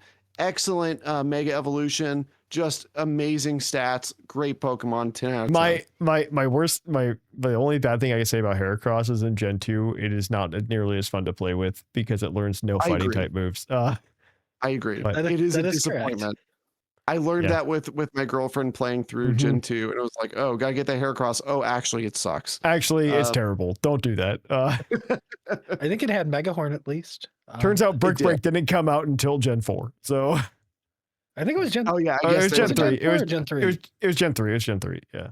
Okay. All right, and this is the final one. Krabby versus Crabrawler. The Battle of the Crabs. And I love Crabrawler, but the final evolutions are just Krabby. I guess. I think I'm Crabrawler, even though I hate. I love Crabrawler, but I think Crabominable definitely is a downgrade.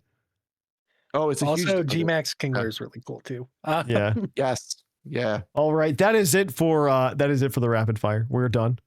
We are gonna if you guys had any comments on any of these Pokemon or you had other combinations that you think we should talk about, let us know in the email at puclpodcast@gmail.com. But yeah, that's the topic.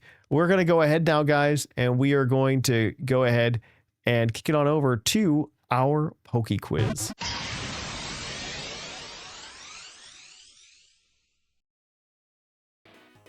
Oh hi, and welcome to the PokeQuiz, the part of the show where we quiz our co-hosts on their insane Pokemon knowledge. I'm Mark from the Dunsparce gang, here to explain the rules. Our fabulous co-hosts will work as a team to answer 5 Pokemon-themed trivia questions that fans have submitted on the Discord server. Each question is worth 1 point, with Pokedex and multiple answer questions worth more, for a total of 7 points. The host can use a free hint at any time. If they get all the answers correct and do not use the hint, they can cash it in for an 8th point. Well, thank you, Mark, for the Dunsparce gang for that introduction. But yeah, we're going to jump into our PokeQuiz. Welcome to the PokeQuiz. As always, Professor Oak reminds you to submit your questions over at pucklediscord.com. Nowhere else. Don't send them in a message in a bottle. Don't send them via carrier pigeon. Don't send them via email or in the Spotify comments. I will not read them. Well, I will read them, but I will forget them. Thatch has ADHD. That's how this works. The right head is now working to the hard drive. I will see. I will. Yeah. Also, I don't procure the questions. That is also true. It is all thankful to the power of the trivia master Liger. But with that, we're gonna jump right on in to our first question. Our first question is our general trivia question, as always. And it's from Cringe, spelled with a Q. In Generation 6, every type received more than one new evolution line, except for what type? What is it? Note, single-stage Pokemon that do not evolve are counted as an evolution line for the purpose of this question. That do not evolve are counted as an evolution line for the purpose of this question. In Generation 6, every type received more than one new evolution line, except for one type. What was it? that received only one. Yeah, only one or less. I guess it could be possible as well.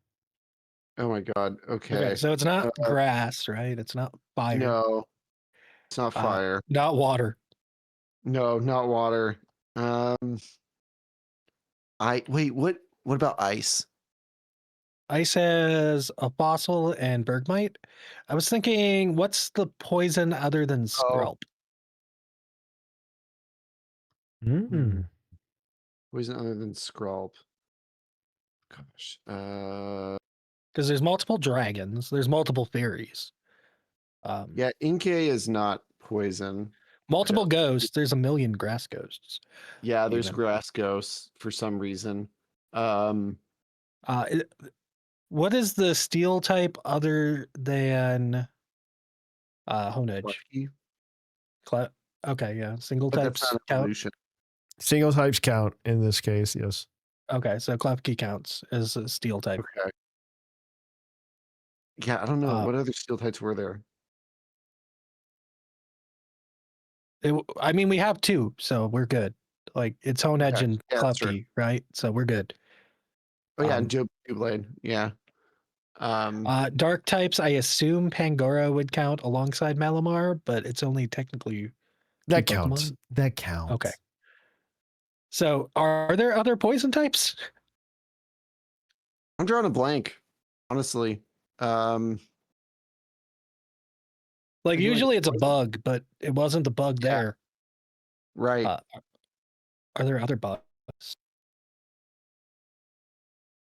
In the scatterbug line? Yeah, other than scatterbug, is there another bug? Ooh, that's a good question. God, now you're making me think. I think this question might be wrong based on what I'm reading. I'm double checking because you guys were saying things and I'm like, I think you're right. Liger, come on, dude. It's not Liger's fault. I'm just checking now. I got to double check. Maybe I also misunderstood what they mean by like what Pokemon in Gen 6, but are we counting megas at all? I don't think so. Let me double check. So, because all megas got like 2, I think, per type, roughly. Because I'm thinking Mega Venusaur at least would be for poison. Yeah. Okay, yeah, I'm gonna let you guys answer the question, whatever you want to answer. And you'll probably get it right because I think there's 2. So bug and poison? I'm gonna give you bug. Bug is the answer I had, but poison does make sense to me as well because Dragalge is the only poison type Pokemon introduced in Generation 6. So, right.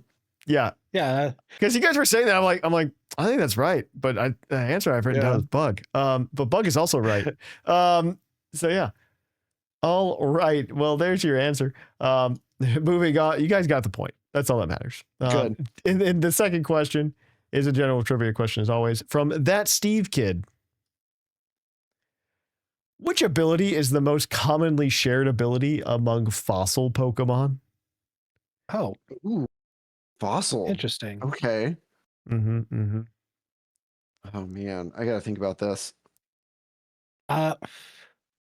Strong Jaw is. Oh yeah, maybe. No. The answer is going to surprise you, but probably not if you think about it hard enough. Oh, it might be Swift Swim. Oh, that makes sense. Yeah. Because both Gen 1 fossils have it, and I believe Caracosta has it too. I think it does. And also, no, because the Galarian fossils have Slush Rush and Sand Rush, so that's not quite. Slush Rush, what a good ability. I would. I go miss with Real that. Hail. Right. Yeah. Swift Swim. Yeah. I mean, what do you think? There's 3 of them, right? Well, 3 lot.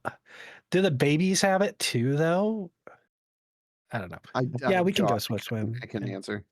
Swift Swim is correct. That is the answer. You guys have 2 for 2. You said snow, and I'm like, wait, does Aurora? Is there another snowing guy? No, I do miss Hail though. I miss like Real Hail. I said Slush Rush is a cool ability. That's all I said. It was not a hint. Yeah, but Aurora has snowboarding ability. Your next question. I just said Flush Rush is a cool ability. That's all I said. I know. Well, we got it. I'm not complaining. Mostly because I have a love for Alolan Sandshrew. Like, that's all. All right. Alolan Sandslash is a great Pokemon. Yeah. It was good. All right. Your next question is your Pokedex entry, as always. This one is from Smeargle19 on the Discord server. The first entry comes to you from Pokemon Ultra Sun. Okay. Okay, 400 Pokemon. Let's go. It gets into territorial disputes with Vikavolt. For some reason, it apparently gets along well with Heracross and Alola. Who's that Pokemon? So it sounds like a bug. Wait, sorry, it gets in disputes with It who? fights with Vikavolt and it's friends with Heracross. Yeah. And Alola. I think it's Pinsir. Okay. Right? Yeah. I feel like it's Pinsir. I mean, usually it's enemies with Heracross. So mentioning Heracross in the Dex entry would make sense. I agree. And they got the big jaws on both of them, so I think they would be We're competitive. locking in Heracross? Or Pinsir, right? Pinsir. We're locking in Pinsir. Yeah. All right. Yeah. All right. We're going to lock in Pinsir. Here's your second entry. This is from Smeargle19. No, it doesn't mean you got it wrong. No, we just get to hear the next answer and then. Yeah. Oh, okay, gotcha. It's mostly because the way the PowerPoint works now on screen. Sure. This is from Pokemon Ruby version. Okay. It is astoundingly strong. It can grip a foe weighing twice its weight in its horns and easily lift it. This Pokemon's 100%. movement turns sluggish in cold places. Nothing changes about our opinion of Pinsir, right? Yeah, definitely Pinsir. We're still Pinsir. Pinsir all the way. All right, let's go ahead and see if you guys are correct. The answer is in fact Pinsir. You got it. Yeah. You're 4 for 3. Your next answer is your multiple answer question. I need to double check how many answers there are to tell you what's going to work here. So what's going to happen here is there are 7 answers to this question. What we're going to do is if you give me 3 answers, you get a point. If you give me 6 answers, you get 2 points. If you give me all 7, you can pat yourselves on the back. And we're going to go ahead and let you answer these questions. What I am going to say is you have to lock in every answer, 3 strikes, and you're out. If you take too long to answer the question, I will just give you a strike when I feel like it. And yep, that's just how it works. And you will And force an answer out of us, or you will get a strike. yes. And yeah, well, that's how it's going to work. All right, we're going to jump into it. Here we go. The question is going to come from the Berry Pouch Bandit. What a good name. That's a pretty good one. Yeah. What 7 standard damage dealing moves can break or go through protect? What 7 standard damage dealing moves? I typed movies, but the answer is moves. Can break or go through protect? The first 2 are. Oh wait, no, it's protect. Yeah. So faint. Faint is faint. correct. That is 1. I think Phantom Force doesn't it? I believe so. I think it does. I believe Phantom Force does. It does. There we go. And both of those do. So is Phantom Force the Giratina one? I always forget. I don't know. That's for you to decide. I'm asking Mark. I But it's both 2-turn ghost moves that can do it. I believe. Yeah, and Phantom Force. Yeah, I think goes through that. I just forget the name of the other one right now. Gosh, I'm gonna blank though. Beyond that, because I know that one.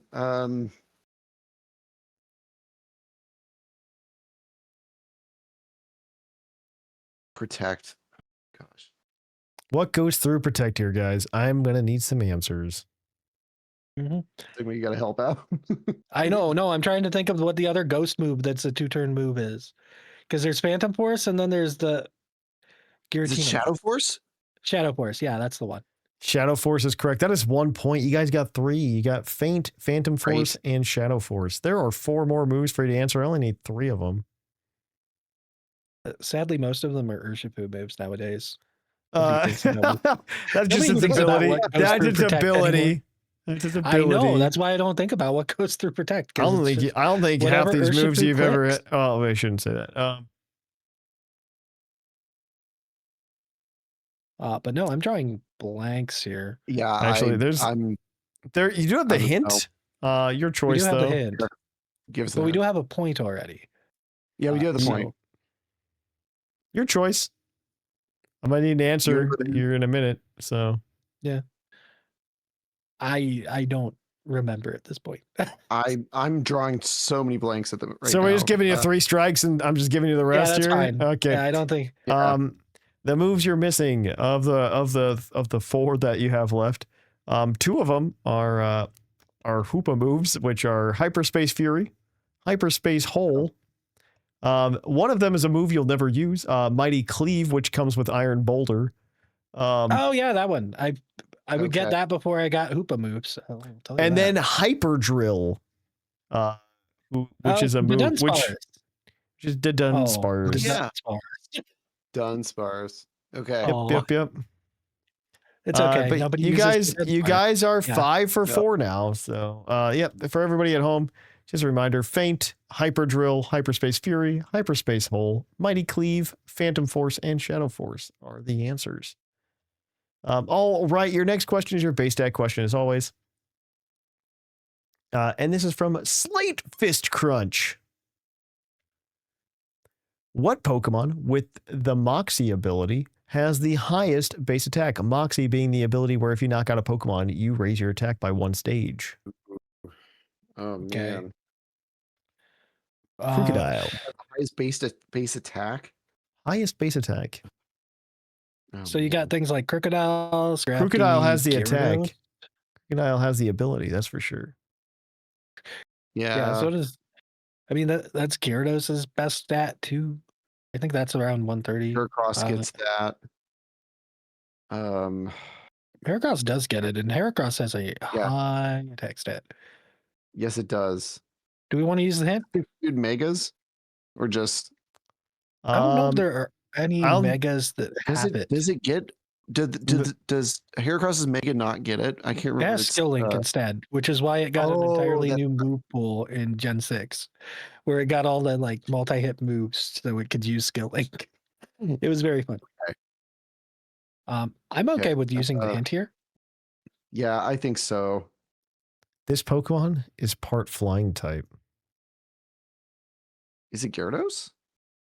I would probably lean toward Gyarados over Salamence, who is also an option.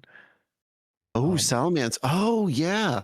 Wait, Because Salamence is a mixed attacker with decent speed, so I don't think it has enough stats to go into to have the highest attack. I honestly don't remember remotely what its attack stat is. I don't remember. I don't think Braviary has Moxie, but Braviary is another option, maybe. Usually I'm used to it running Defiant or Sheer Force. Ooh, And right. I don't know if the last move is the last ability is Moxie, but okay. I feel feel like Gyarados I need an answer, over guys. Gyarados or Salamence. Which one you want I to go? lean Gyarados over Salamence, but I'll go with that. Honestly, yeah. because I believe Gyarados is more specialized into attack than Is and Salamence Gyarados has more round is Gyarados stats. your answer? I think so, yeah. Yeah. Gyarados is unfortunately incorrect. The answer is Whoa. Salamence. With a Really? base 135 attack. Tied in a 4-way tie for a second. Is Pinsir, Gyarados, Heracross, and Honchkrow with a base so we were- 125. We're that far off. We got number 2. I think you named everybody in number 2. So I don't think we named Pinsir. I forgot Pinsir had. No, we didn't name Pinsir, but that makes sense. yeah, Salamence is the correct answer. Okay. I'm surprised he had the stats to get up that high of an attack. Yeah, I am as well. All right, so that gives you guys 5 points on the day. Not too shabby. It's about the so- average these days. I'm okay with it. Honestly, yeah, I've been nicer or harder on you guys, I guess is the answer. I don't remember. No hints. No hints. No hints. No hints from Thatch. I thought it made for more fun, but apparently I was wrong. Thatch was just trying to have a good time. To be fair, it was fun when they weren't getting the hints. It is really funny when people don't get the hints. I will say that. All right, so we're gonna go ahead. We're gonna edit up this score sheet. First, we need to add a new participant, a new player, Mark, Here. with a score of 5. Rocking and rolling it here, Mark. And we're gonna give 5 points to Sigma. And we're gonna come in and we are gonna show everybody the scoreboard. The scoreboard right now, it's the top 4 get to go to the trivia championship at the end of November. And so far we've got Cloud9 in first place with 21 points. In second place we have Linian with 16. In third we've got Whimsicott with 14. Tied for fourth, we currently have R Sigma and Seth Vilo. In sixth, we have Jushiro. In seventh, Shark Finnegan. In eighth, we have Sublime Manic with 7. And in ninth, we have Mark with 5. Everybody else has yet to get on the board. But with that, that is going to be... With that, we've got... you're on the board, Mark. We got to keep you there, okay? You're in contention. You're only 5 points away from fourth place, okay? This is true. One more episode and you're like tied with me. Yeah. All right. Well, with that, guys, that has been our PokeQuiz. If you want some more, you can tune in next week. But until then, we're going to go and kick it on over now to Puckle's Poke Opinion.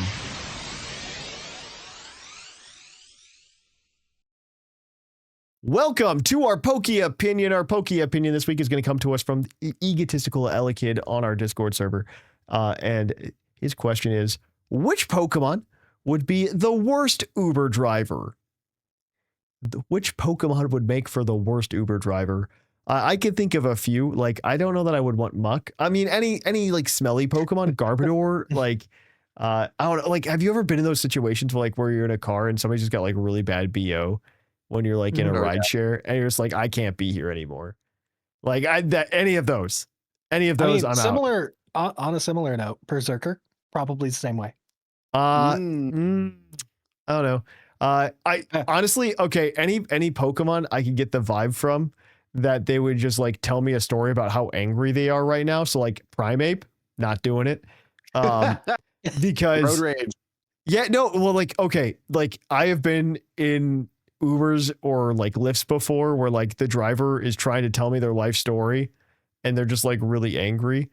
One of my favorite ones, my favorite recent rideshare stories. I was in Albuquerque. Actually, every rideshare I've had in Albuquerque has been a fun one.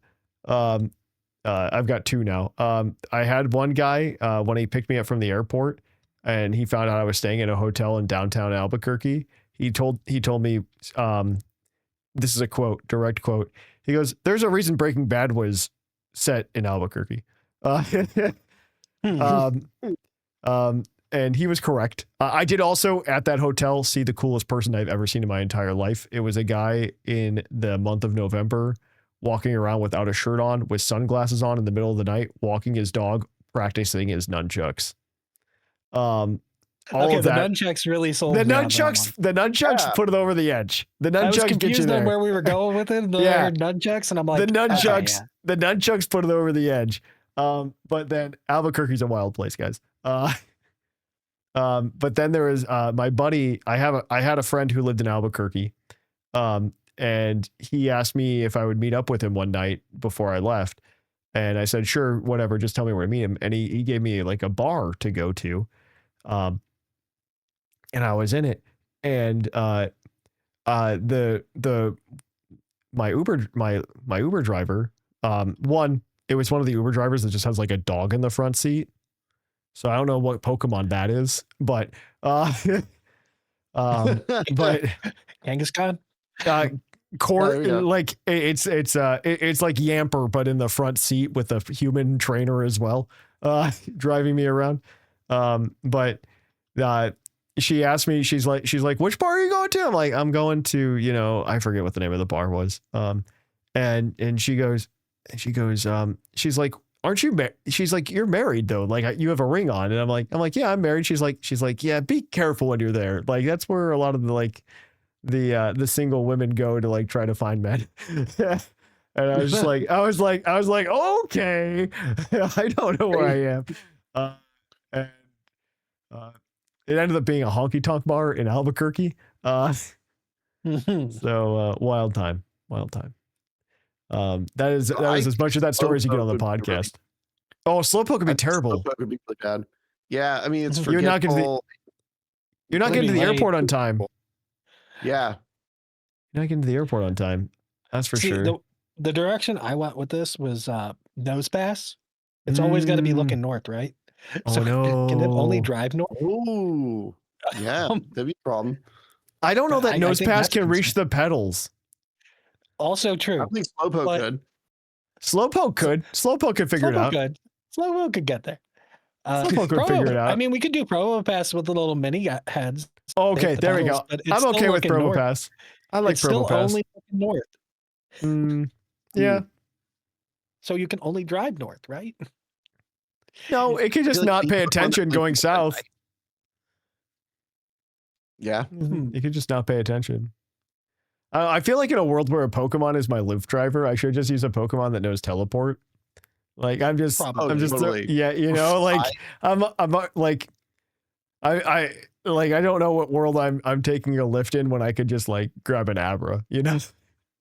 I mean, it's weird though, right? Because is Legends Arceus the only one that uses teleport to get you around? Everything else is like, nah, we put birds on the job. You know what? No, they all do like the flying taxis. You're right, actually. Yeah. Yeah, interesting. Like even something's flying around. Hisui used Noctowl, right? Or is it Skarmory? I think it's Noctowl. Hisui? Yeah. Not Hisui. They use Braviary. Not Hisui. What? The place where we get the DLC Teal Mask place. Oh yeah, no, that was Noctowl. That was Noctowl. Yeah. Yeah. Squawkabilly's probably the one I feel least safe with, though. Yes. Oh yeah, like absolutely. a bunch of those. Yeah, no way.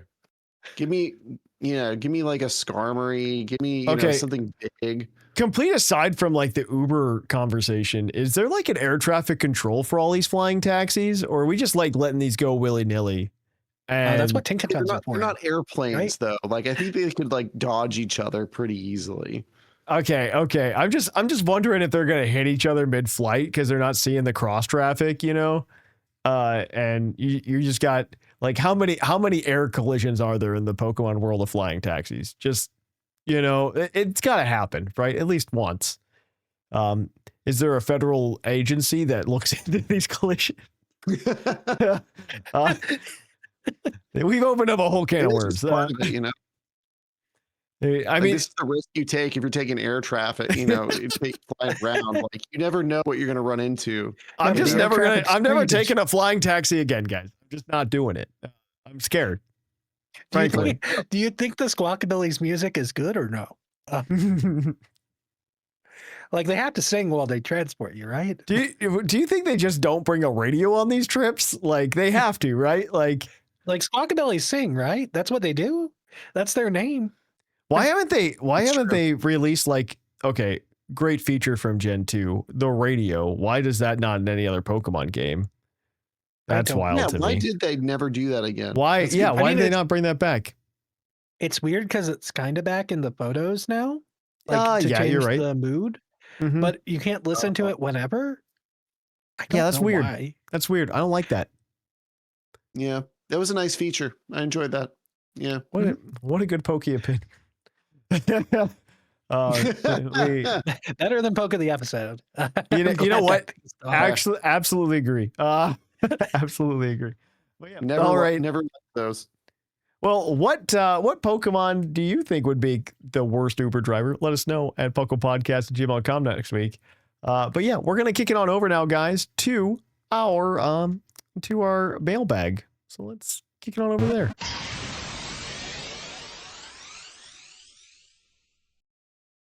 Welcome to another episode, or not another episode, but welcome to the mailbag. The mailbag is the part of the show where you can email us at puclpodcast@gmail.com and let us know what you thought of the topic. So this week, we asked you guys what it would take for a Pokemon game to be successful in modern day in 2026. By being successful, I mean Pokemon never existed. How would you make it successful again? But yeah, we're going to get to that here in a second, but I would be remiss to not remind you that this segment is brought to you by the fictional energy drink, Green Toros, the energy drink that gives you hooves. Hooves. Hooves. And as always, we will give the Green Toros badge to any email that sparks joy. And how we spark joy, we don't know until we're done. Well, with that, we're going to jump into this first email. Our first email this week is from Cygonic. Hey, I heard you were all looking for an idea of what a modern day Pokemon release would look like. You set a few criteria for it. 1, financial success. 2, exploration based. 3, community building. 4, merchandise tie-in. 5, resolves a problem in modern society. That is a much more concise list than we started with when we made the episode. So thank you for that. What if I told you that a Pokemon game? What if I told you that a Pokemon game already exists that meets most of those criteria? The answer is Pokemon Go, but that's a Pokemon game. We were talking about if Pokemon didn't exist. Not only has it been a wild financial success, it is exploration and community focus that gets people out in the world instead of just in front of a screen. It could be the ideal modern first release for a media franchise like Pokemon with just a few changes. I would give it a much more in-depth battle system and player progression, more NPCs to find and interact with to build characters, make some Pokemon more rare and elusive to build, even stronger communities around trading, and a way to keep people playing when they can't explore due to things like weather. Add some tie-ins with merchandise, for example, scan the QR code inside a TCG pack for a guaranteed encounter, and you'll be rolling in the dough in no time. I mostly agree with this. I see the vision. If I mostly Ingress made Pokemon, makes me a little sad to think about, but yes. Well, I also just people are just like, man, Pokemon Go is so wildly successful. And the problem is the reason that Pokemon Go, in my opinion, was so wildly successful is because of the Pokemon that already existed. Because Ingress, like you said, existed for like years before Pokemon Ingress, Go. But marketable is what we're saying, right? Yeah. I mean, so Ingress already existed. To be fair, I played Ingress before Pokemon Go, and I had no idea what was going on. Like wildly done. But to anyway. be fair, I think Ingress was like a cool idea, right? Oh yeah, absolutely. I mean, it was a good idea because once they put the Pokemon coat of paint on it, it worked wonderfully. I think a perfectly designed Pokemon Go release in a world where Pokemon doesn't already exist could easily launch the phenomenon like the one that Pokemon is. I go into further details, but I kept this short and sweet like you asked for. Thank you for all the entertainment and community building you provide, Cygonic. We just asked for short and sweet on the top 5 emails. Not every email, but we appreciate it. Thank you, Cygonic. All right. Our next email is going to be from Egotistical Elekid, and you've got this one, Mark. I do. Hey, Puckle. Egotistical Elekid charging up for the conversation. I would love to add to last week's topic and answer the prompt. If Pokemon had no previous history, what would the first Pokemon game look like if it's made in 2026? If Pokemon were created for the first time in 2026, the game would be built around the idea of having a living, connected world with a checklist of creatures to collect. Sure. The region would function on a real weekly rhythm, with Pokemon behavior changing by day, time, weather, and season. Certain species would migrate or appear only under certain specific conditions, such as a coastal Pokemon surfacing on Fridays, or a nocturnal Pokemon becoming active in the cities at night. Okay, this is just Pokemon Gold and Silver. That's just Pokemon Gold and Silver. But that's a banger. It's still a banger. Totally. Good old Lapras. Yeah. The goal would be to make Pokemon feel like wildlife with patterns and purpose, encourage players to observe, explore, and return to locations over time rather than rushing through content. Sure. Yeah. Multiplayer would be designed around shared presence instead of menus or isolated instances. Players could roam freely together, trade and battle, and visit each other's player-built safari zones. Oh, that's kind of fun. Like that. Yeah. I'm thinking of like Heart Gold, Soul Silver, where you're like customizing your safari zone, you know. A major feature would be player-built safari zones where trainers design habitats by shaping terrain, climate, and ecology, allowing Pokemon to appear based on environmental balance rather than fixed encounter tables. Daily events would still happen in these environments, like the Tuesday bug catching contest, again, Gen 2, where you compete against your friends in finding the largest or XXL Pokemon. Friends could explore these custom safaris, discovering rare Pokemon that only thrive in well-designed ecosystems, reinforcing creativity, community, and environmental awareness. I just want to say, I feel like that was something that was really dropped. I love the bug catching contest. Right. Mm-hmm. Right. I don't think it works in a modern day Pokemon game, just because of the way time works. In like Scarlet and Violet, right? It's not like a day thing. It's like I forget if it's 15 minutes or 30 minutes or something. But it feels like it should be something that's like a post game exclusive, maybe. I don't know. Yeah. Oh, I don't blame him either, especially with the way the modern world works. There are just more video games to play. There's more things going on. Being able to take the time to like wake up at like 6 a.m. to catch whatever Pokemon you're missing in your Pokedex, or stay up late until like 10 o'clock to catch whatever Pokemon's missing from your Pokedex, just isn't a fun mechanic anymore. I disagree. Also, I do like the idea of dailies. I think that's very much like an Animal Crossing vibe that I think is missing from Pokemon nowadays. Mm-hmm. No, I think going to those cycles, those day-night cycles, really like eliminate on a lot of this kind of content that he's talking about here, that I think made early Pokemon, like when they were experimenting with this stuff, really fun. I think being able to have day-night cycles that correspond to normal day and night cycles really encourage you to play the game at different times of day and sort of interact with the game in a different way. And I like that a lot better than these like, oh, I guess I'm going to have to wait for like 30 minutes now to do whatever. Yeah, the 40-minute day-night cycle. It's like, yeah, I'm not a huge fan of that. Anyways, okay, so the game would modernize progression in competitive play to reduce grinding and frustration. Competitive battling would be assessed through an in-world battle tower that serves as a gateway to Pokemon champions, allowing players to build and export teams easily for friendly and ranked battles. Overall, the game would answer the question of what if Pokemon in 2026 would be by focusing on accessibility, meaningful multiplayer, in a world that continues to evolve alongside its players. Cool. Well, thank you, Egotistical Elekid. All right, our last email is from Tia, and I believe you've got this one, Sigma. Happy end of January, Puckle crew. It's me, Tia. It's so hard to imagine what would have happened if Pokemon didn't exist. It's already such a cultural staple, and back then, it was responsible for the rise of collector-type cartoons. Even ones like Shaolin Showdown, where the goal is to collect the magical artifacts. I watched that. Okay, that's fair. I missed Shaolin Showdown. I saw that they made like a new version of it. Yeah, it's ugly though. I'm not a fan. I'm not a fan. I was like, I don't know why we needed this. The first series was probably fine, but beside the point. I think realistically, if Pokemon didn't exist, I don't think Yu-Gi-Oh! Or Digimon would scale to the global sensation of Pokemon. They're great, but they don't capture the massive audience that Pokemon does. We had a YouTube comment about this, about how Digimon would just replace Pokemon, and I don't think it would work. I don't think Digimon designs were quite good enough. Yu-Gi-Oh! Is interesting because I believe it started around the exact same time as Pokemon, right? Yeah, but I think Yu-Gi-Oh! I don't know. It's like, would Yu-Gi-Oh! Go a different direction? Maybe, I don't know. Maybe I don't know. I don't think Yu-Gi-Oh! Would do it either. Yu-Gi-Oh! Is obviously doing well anyway, in the fact that it still exists.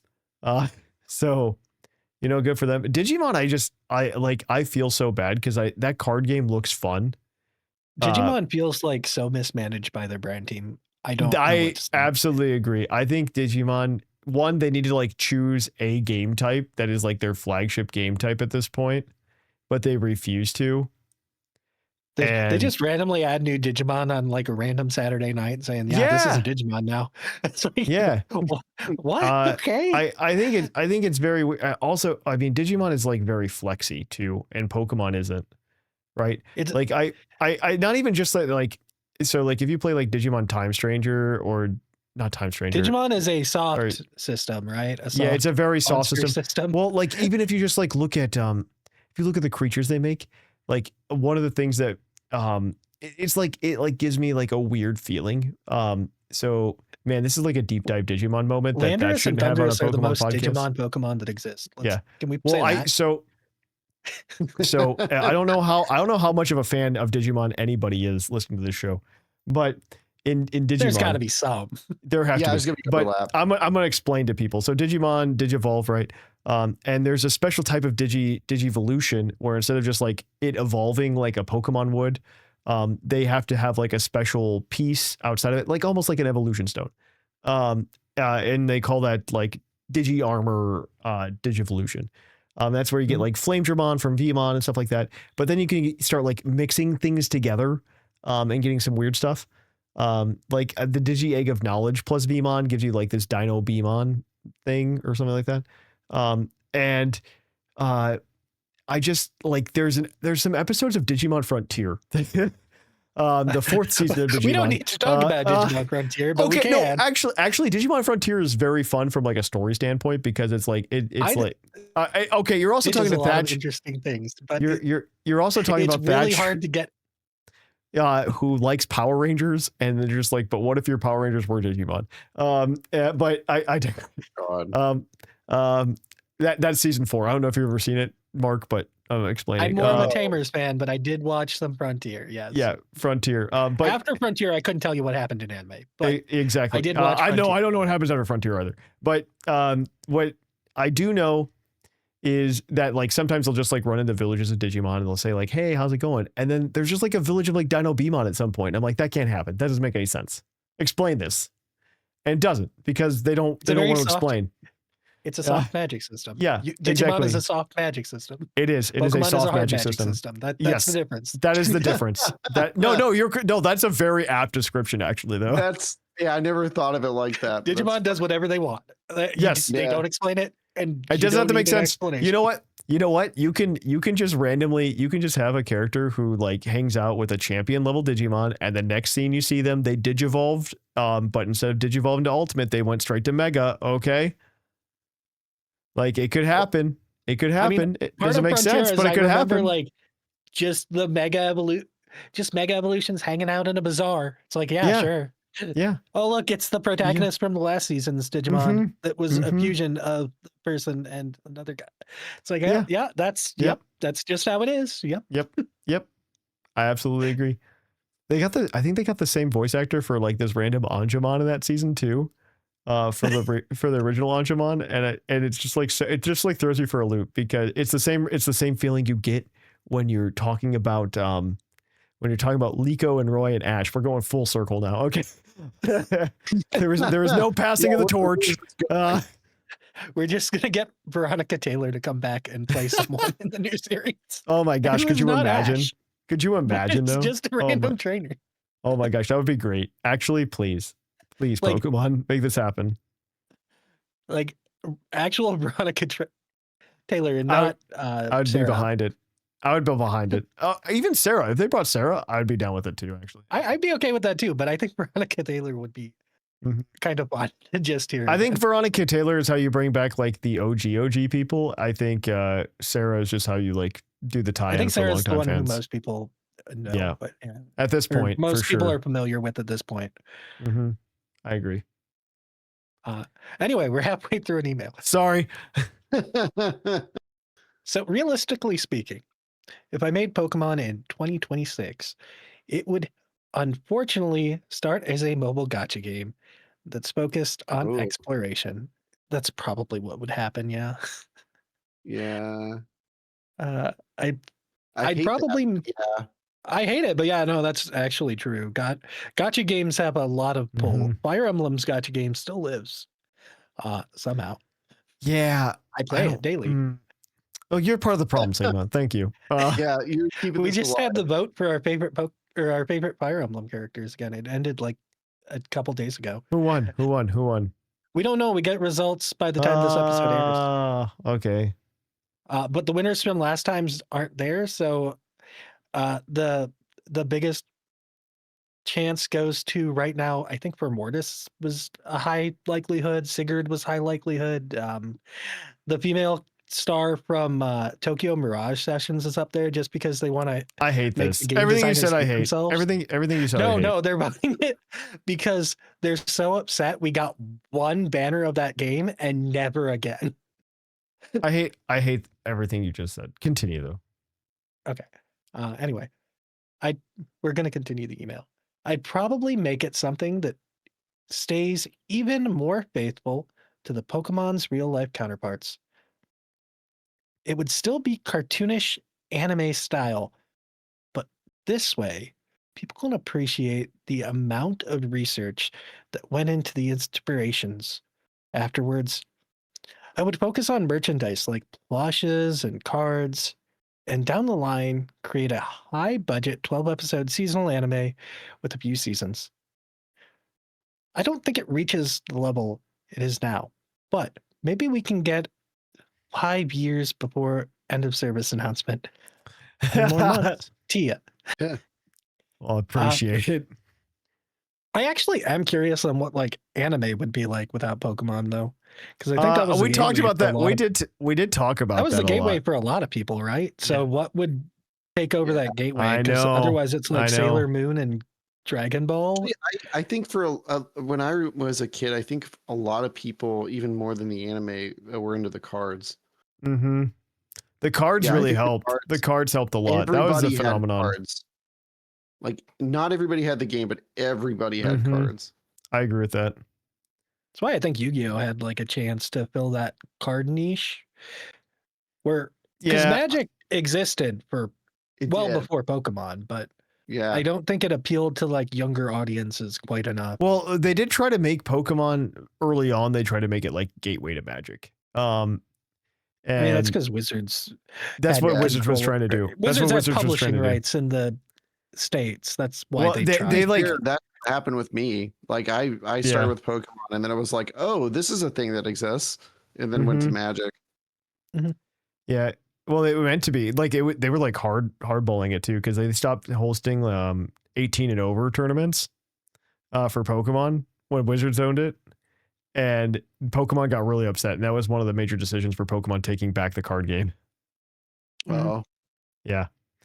But yeah. Okay. Well, Green Taurus badge, maybe Tia actually. Yeah. I thought that was good. Well written. We talked about Digimon for too long. Digimon a lot. Yep. But yeah, Tia, you get the badge. All right. Well, with that, if you guys want to email us next week, you can email us at puclpodcast@gmail.com, letting us know what Pokemon combo or duo or replicas you think are weird and which one you would choose. Wooloo and Mareep. That's a good one. Yeah. Ooh. The answer is Mareep, but whatever. And yeah, you send that into puclpodcast@gmail.com. Additionally, if you want to help hang out with us throughout the week, you can do so over at Discord at pucldiscord.com. You can follow us over at Twitch, Discord, Blue Sky, Facebook, and Instagram. Additionally, you can help follow us over at Twitch at twitch.tv/thepuclpodcast or at YouTube, where the video version of this podcast is, and also the same streams that you would see over on Twitch, but also the pods. Over at youtube.com/puclpodcast. And if you want to help support the show, you can do so over at patreon.com/puclpodcast. But that is it from me. I have been Trainer Thatch. I've been R Sigma. And I'm Mark from the Dunsparce Gang. And here in the Lavender Town Radio Tower, it's closing time.